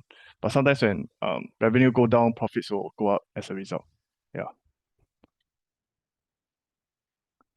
Next question, will Centurion continue to see growth in rental reversions following the latest results? Yeah. I think Centurion released quite a good set of results. The year-on-year growth is about 13%, if I remember. And even though it's like a bit of a slowdown in terms of rental reversions, however, they based on the MOM set of results for the demand in worker dormitories, the demand has been growing, and Centurion do see a shortage in terms of worker dormitory supply as compared to demand. Yeah, so personally, I do think that there will still be a growth in rental reversions. However, the analyst briefing will be coming soon, so I can't really confirm that. But my personal belief is that there will still be growth. Yeah, I will continue to update you all after the analyst briefing. Yeah. Next question, BRC Asia year-on-year revenue decline. Should we sell? Yeah. Also similarly, I haven't attended the BRC Asia's analyst briefing. It'll be the end of this week. But from my belief itself, looking at the revenue decline, I do believe that this is because of the decline in steel rebar prices. Because revenue did decline about 4%, and looking at the charts, steel rebar prices also dropped about 4%. Yeah, and based on the earnings note itself, I mean the update note itself, management did say that the volume of the steel rebar is still holding stable. Yeah, so after the analyst briefing, I'll provide an update. So hopefully that can give some clarity after that. Yeah.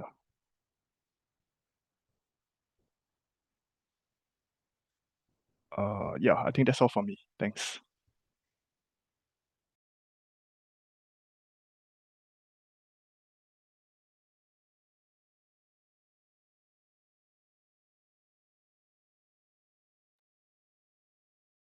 Yeah, okay, okay, there's no more. Myanmar, you got any others? Oh, okay, let me just answer this first for me. ST Engineering, any comment on the tariff impact and US dollar impact? Yeah, on the tariff impact, the main impact would be in China, because if, for instance, they have to import parts from China, or vice versa, that is incurred the tariffs, the airplane parts. That means either you're in US or China importing from China, or vice versa. But for them, they said they will pass it on, because most times, most of their contracts, price and material, that means labor and material, means labor and material, I pass it on to you. Most of the contracts, there are some very small ones that are time-based, that means you have to absorb, but most of them, they said, is passed on. And they said they even went a bit further, that if they do have to close the business in China, whereby they cannot pass it on, it will cost them about 40 million revenue per year. Per month, sorry. Yeah. there's also this news, of course, this has been relaxed, of China not allowing the import of any spare parts from China, from US into China. That's unlikely because if that happens, then all the Boeing aircraft in China will be grounded. All the airlines will get hurting themselves. You cannot fly the Boeing. All the Boeing airplane will just be parked there like a car park. I'm just exaggerating, but that's probably unlikely. The US dollar impact, I mean, I did ask them, they just say that the impact is minimal because it's of all the natural hedge that they have, because dollar revenue and cost. I mean, this is what they said. I mean, yeah, that was when it was questioned. May I know your assessment of Starhub comparing with Singtel, please? Are they operating? Oh, sorry, the thing jumped. Sorry. Are they operating on the same environment, or what making them different from one another, please? Thanks. Yeah. So the difference is that Singapore contribution to Singtel is very small. I think 10% of the valuations, or of course at the EBITDA you see some, but in terms of profit, probably 5-10%. So Singapore is even smaller than Australia in terms of contribution, and Australia is smaller than a lot of regional countries. So that's why that's the main difference. And of course, Singtel, like you just announced that they are selling Party. So don't hold me to the exact numbers again, but I think they own like 26 to 28%. So I just slipped my mind of Party, and the other partner has 22%. All these numbers slipping me. But what they mentioned is that the other partner, which is Party Enterprise, wants to have the same shareholding in Party Airtel together with Singtel. So that means that Singtel could sell another 3 to 4 percentage points, which is another 3 to 4 billion. But this is part of their 6 billion monetization plan that they have. Which of course Starhub doesn't have this monetization plan. My worry is that for Starhub, it's probably going to be a consolidation whereby M1 and Starhub merge. Maybe Starhub share price might jump a bit, but actually the real winner is going to be Keppel. So because Keppel sell M1, they're just going to get the money back. But even though consolidate, near term usually very, very big for the consolidator, because you probably have to incur costs, you have to cut headcount, integrate the IT system, and then a lot of downtime for the company that buys, which is Starhub. So that's my worry for Starhub. I don't know what you asked me that. Okay. Sorry, the questions are jumping around. What's your take on CSE global results? I think it's they said that second half will be better. I know some people ask should buy CSC because of the US exposure. But if you want to buy US, just go US. I mean, you want to buy they are doing electrification. You want to do that. I don't see why you want to buy CSC to do that.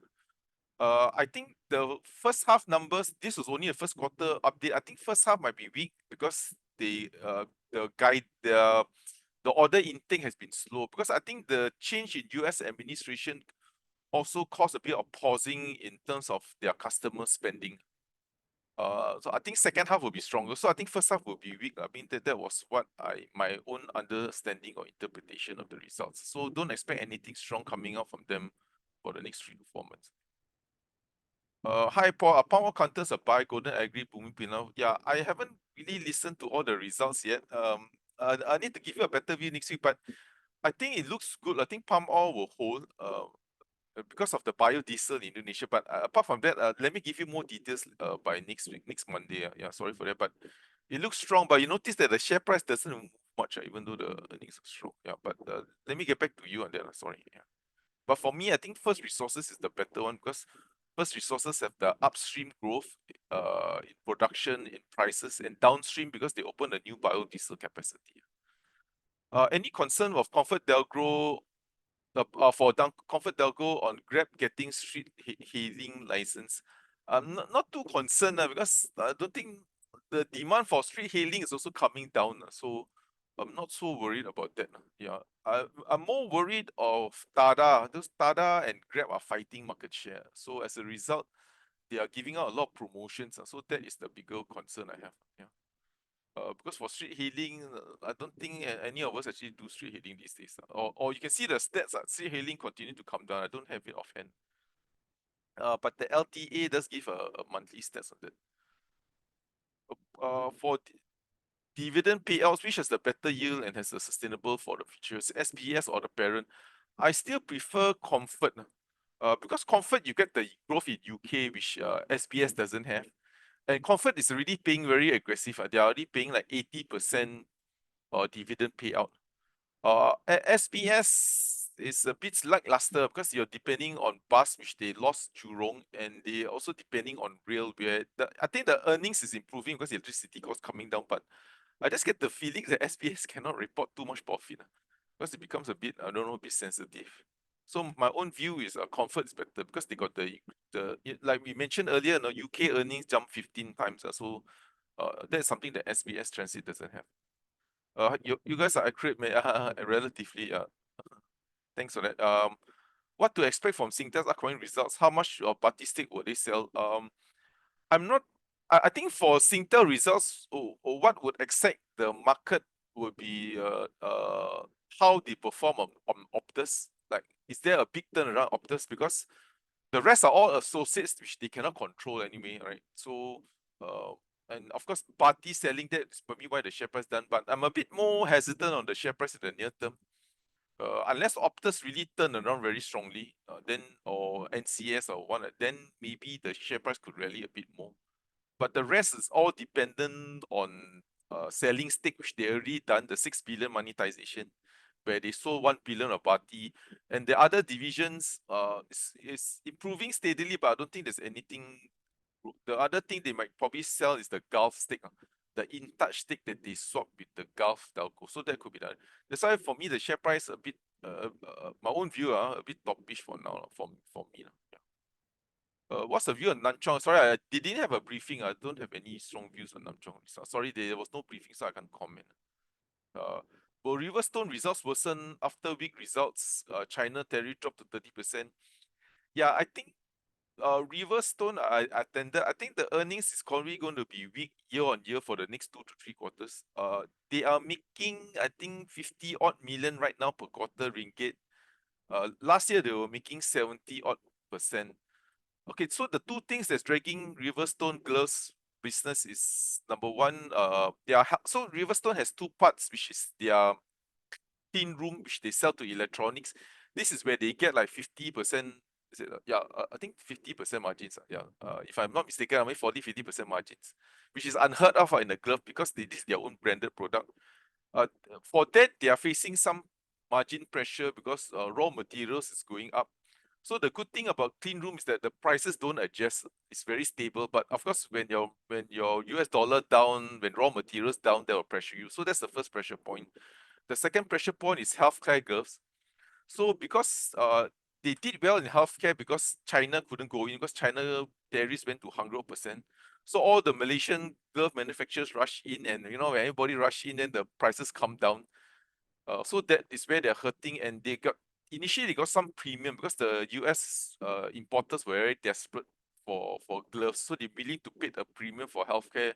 That has been removed. Sorry, it's a very long answer, but I mean the next 2-3 quarters won't be good. Yeah, sorry, answer so long. Yeah.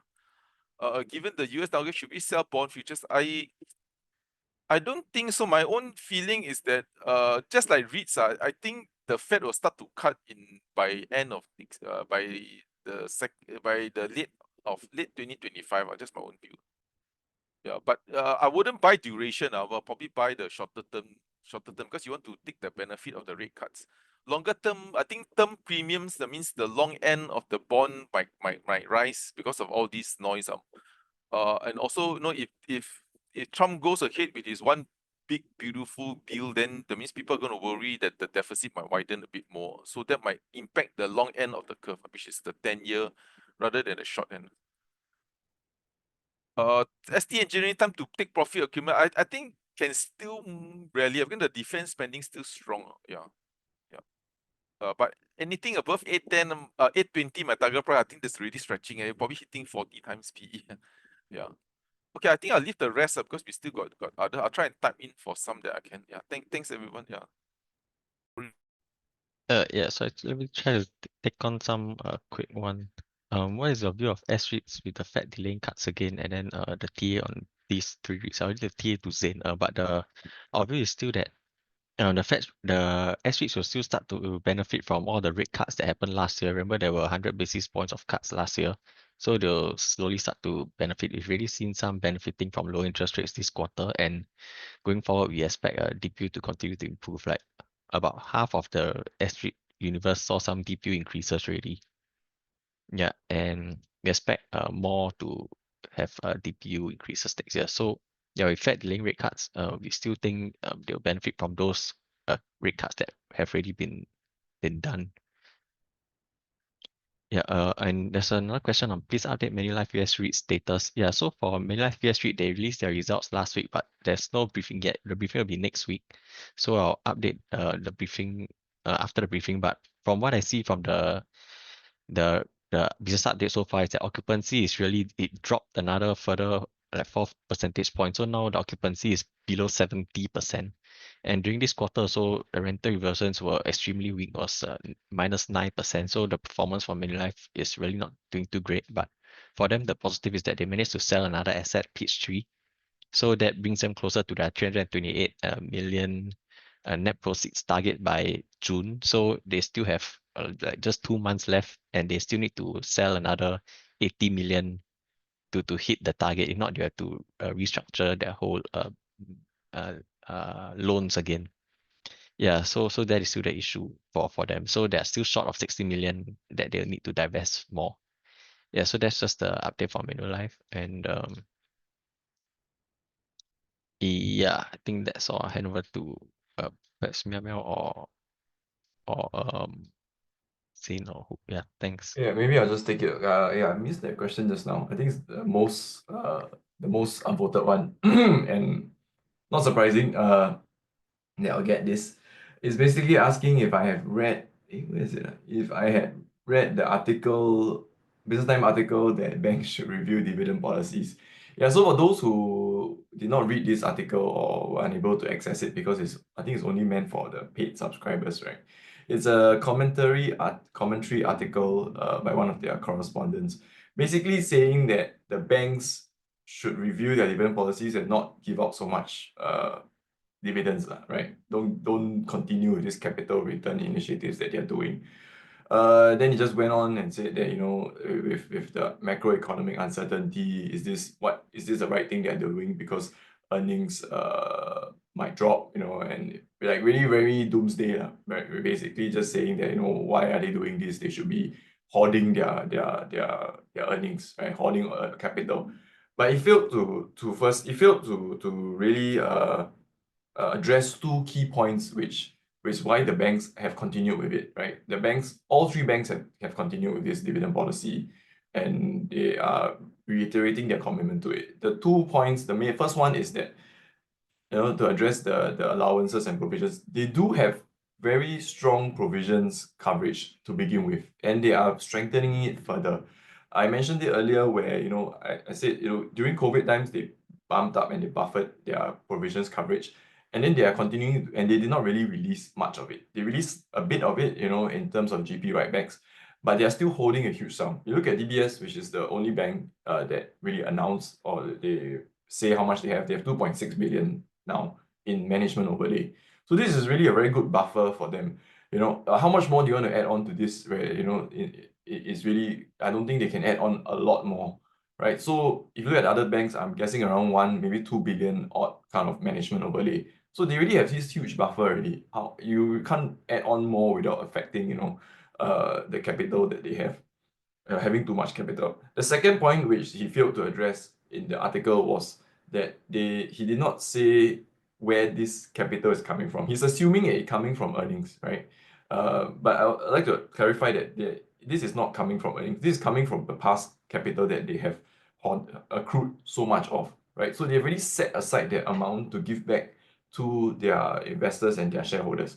And once they set aside the amount, it's not like if they release it, it's going to affect whatever capital. So even if they release it, they will still have like a 14% CET1 ratio, and it's way above the minimum requirement, and also, you know, it is ample capital in case there is really this doomsday event that comes about, right? So they already set aside and they're going to give it back.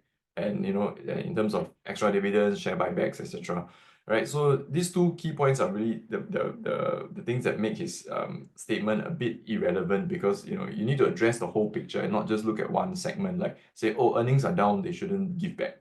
Yeah, but earnings are down, but they already have all the past earnings that they have made, they have done so well in the last 2 years especially.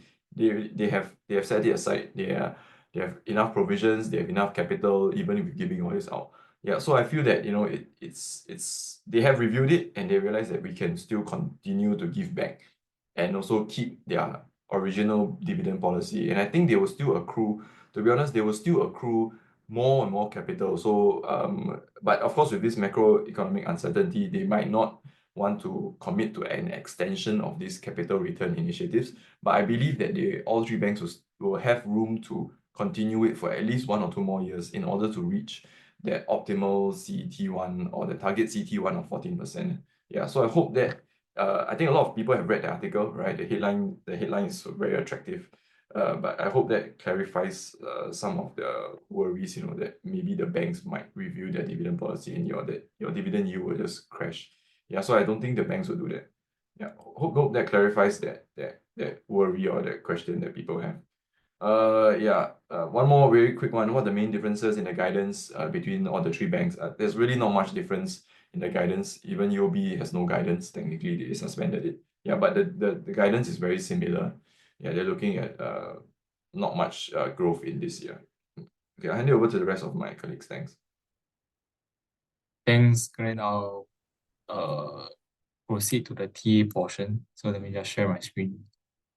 Yeah, so first question is on Hong Kong land. So I think Hong Kong land is seeing quite strong bullish momentums. For now, we are now still seeing a trend following above the short-term 5 MA, this blue line over here. So I think with the recent break above 510, I think we could still see more upside ahead towards the next resistance level, probably around 528 as well as around 544 next. Yeah, so I think it's still looking good and we could still see more upside for now.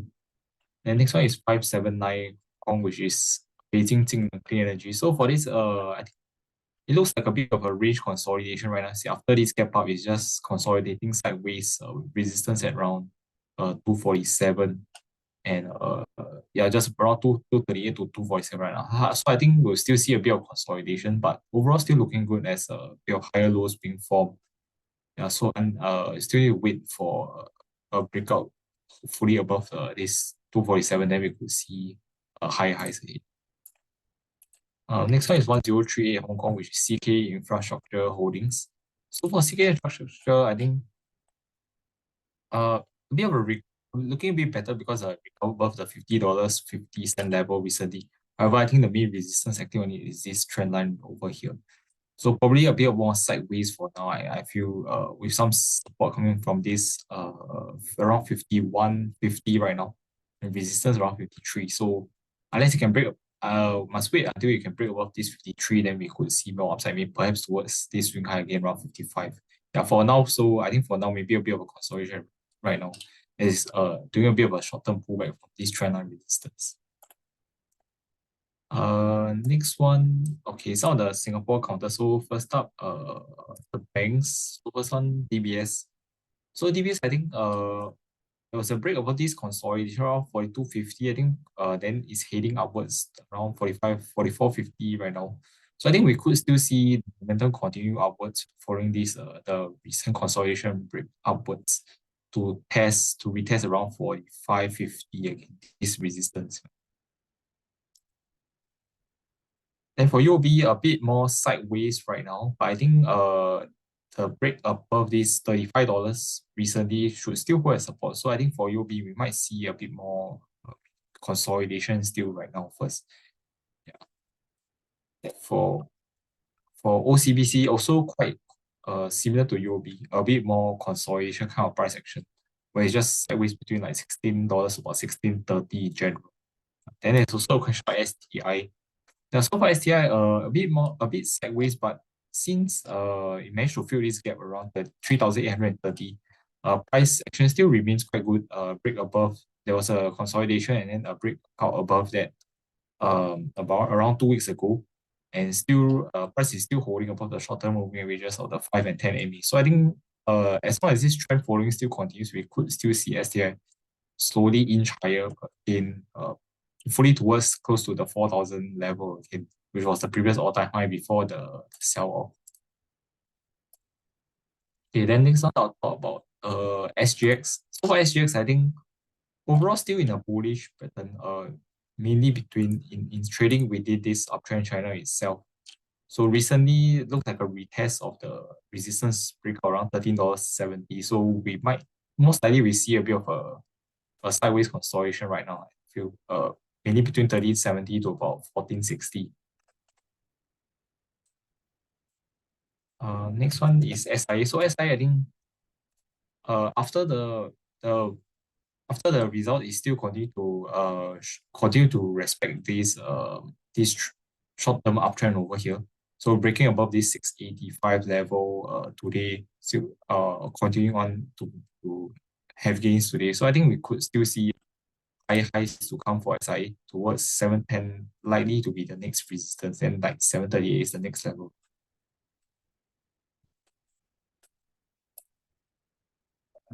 Next question is a Wilmar.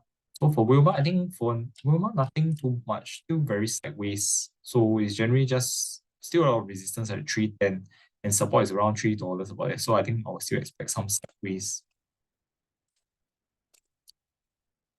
And for Mapletree Logistics, also in general, all the REITs are a bit more sideways.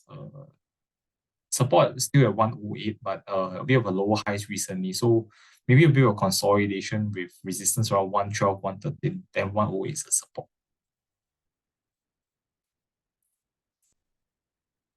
And for Mapletree Industrial Trust, also we can also quite sideways between 193 to $2.01 right now. So I think we still like to see a bit of consolidation right now as well. And for CICT, CICT also pulling back from this like a double top around 220 about there. So but I expect some support to come in close to $2 and $2.01 level, which as there's this uptrend support line and around there's some swing lows around here as well. So could still pull back a bit, but we might see some sideways consolidation as it approaches these support areas. And then in general, I think if you look at the REIT index, this IHS REIT index, recently we just seeing very sideways kind of price action. So the index is just trading between like 960 to about this 1,000 level sideways for now. So we might see some continuous sideways action in general for the REITs. Next one for sets. Okay, sets, I think overall it's still trending up slowly right now along this short-term uptrend support line and then along the 5 and 10 short-term moving averages as well. Also, today I think trying to break the resistance around $3.03 in this key resistance, which was a previous support breakdown that led to a sell-off previously. And then last week, I think there was following the gap up, this was a resistance as well. So I think if you can hold this level, we could still see some further bounce ahead. Then the next key resistance probably around $3.13 to $3.15. Yeah, next one, Capital DC REIT.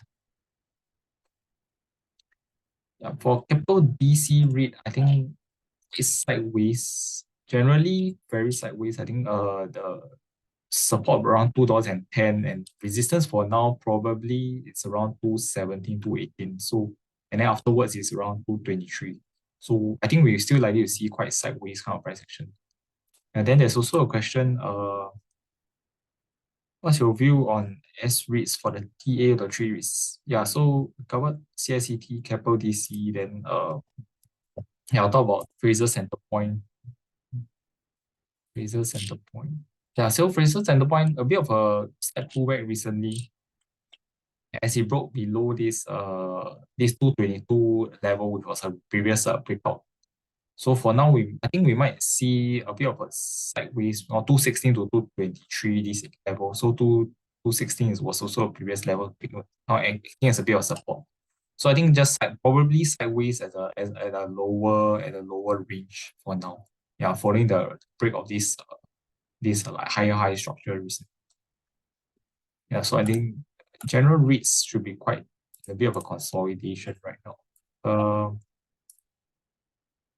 Okay, then next up, some Hong Kong counters. First up is Baidu. Okay, so for Baidu, I think looks quite sideways recently. So since the recovery from this $74, price gradually went back upwards. Then this resistance at 84.50 turned into support, and then resistance last 91. So quite sideways between like 85 to 91 recently. Yeah, then I think there's also earnings coming out this week. So we see how it moves again afterwards. For JD, I think JD, I think likely we could see a retest of the support again around 125. So price retest, this is a key support level which price retested multiple times. Recent price action, price making lower high bounces. This previously 148 support and resistance, and for which we are lower high bounce, and then I think price coming back down after the earnings came out. So I think we likely to see it test the support again. Then if there's a breakdown, we might see lower price levels ahead, with the next key support around 112 level.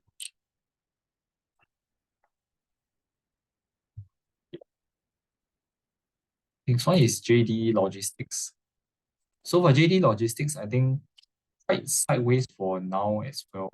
So still a lot of resistance around $12.30 to about $12.80, which was this recent consolidation level as well as a previous support breakdown. And I think price likely just sideways with support around 11.40 right now. So we might just see a consolidation between 11.40 to about 12.30 for the time being. Yeah. But more towards downside buyers, I think, since overall price has been trending downwards over time. Yeah. Then if it breaks below 11.40, next key support will be around 10.20. Okay, I'll talk about two more. Sorry, since we hit the 1 o'clock.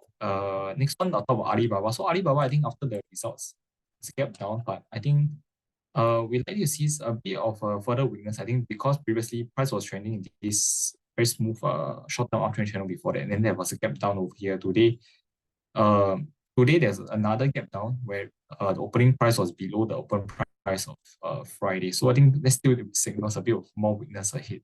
I think we're likely to see some further pullback to maybe retest this 112 to 114, this area over here, which was like this resistance breakout, which turned into a consolidation support recently. And so I think we'll expect some further weakness, there may be a bounce and some consolidation thereafter. Okay, I'll take one more question, is on what's the technical outlook for Yangtze Financial. Yeah, so for Yangtze Financial, I think for right now, it's probably trading within this short-term uptrend channel over here. So I think, so overall still holding right now, but around the 10 MA, which is this 72 cents level, which was also a resistance level previously. So the key right now is it must hold this 72 cents. If not, we might see some downside hit. Yeah, I think so. For it to continue this short-term uptrend, must hold 72 cents. Then it might test 77 cents again. But it's a very slow, a bit more like slow and gradual kind of price action we are seeing right now. So I think that's all for me. There's still some TA questions, but sorry, I'm unable to take all of them in view of time. But feel free to post inside the Poems Tree Community Group TA section. Then I'll answer it over there. So thanks for all your questions. I'll hand it over to my colleagues if there's anything to add on. Yeah, thanks everyone. Yeah, sorry, there's still some. Let me just try to address as much as we can. What's the outlook on Vicom? Vicom is doing well this year because I think all of us got the notice to reinstall the device in our car. I've forgotten what's the onboarding device. Sheng Siong, our target price is 189. So they are still doing well because they're taking market share and growing through new stores. Wilmar, we are a bit more cautious. We don't cover, but we're a bit more cautious because we think consumer spending in China not doing well, and sugar price is down. And also there's also this issue of the government confiscating land from Indonesian plantations. So that's the one worry we have. The next one is what's the outlook on US pharma? We don't really cover pharma uncertainty, especially those with manufacturing. Yeah, I think the only thing we know is from listening from the minister. I mean, there's still going to be tariffs on pharmaceutical imports. Just that the US hasn't announced, so we're not sure. But I think Singapore's preparing to get some relief on those tariffs. But because there are hardly any pharma companies listed, so we don't really have much insight on this sector. Okay, yeah, thanks everyone for your time, especially for all your questions. Sorry, I think there's still some TA questions that we couldn't, because today is a bit more cramped. Again, thank you everybody for your attendance, your questions, and hope it was helpful, and wish everyone a wonderful week ahead. Yeah, thank you everybody. Bye bye.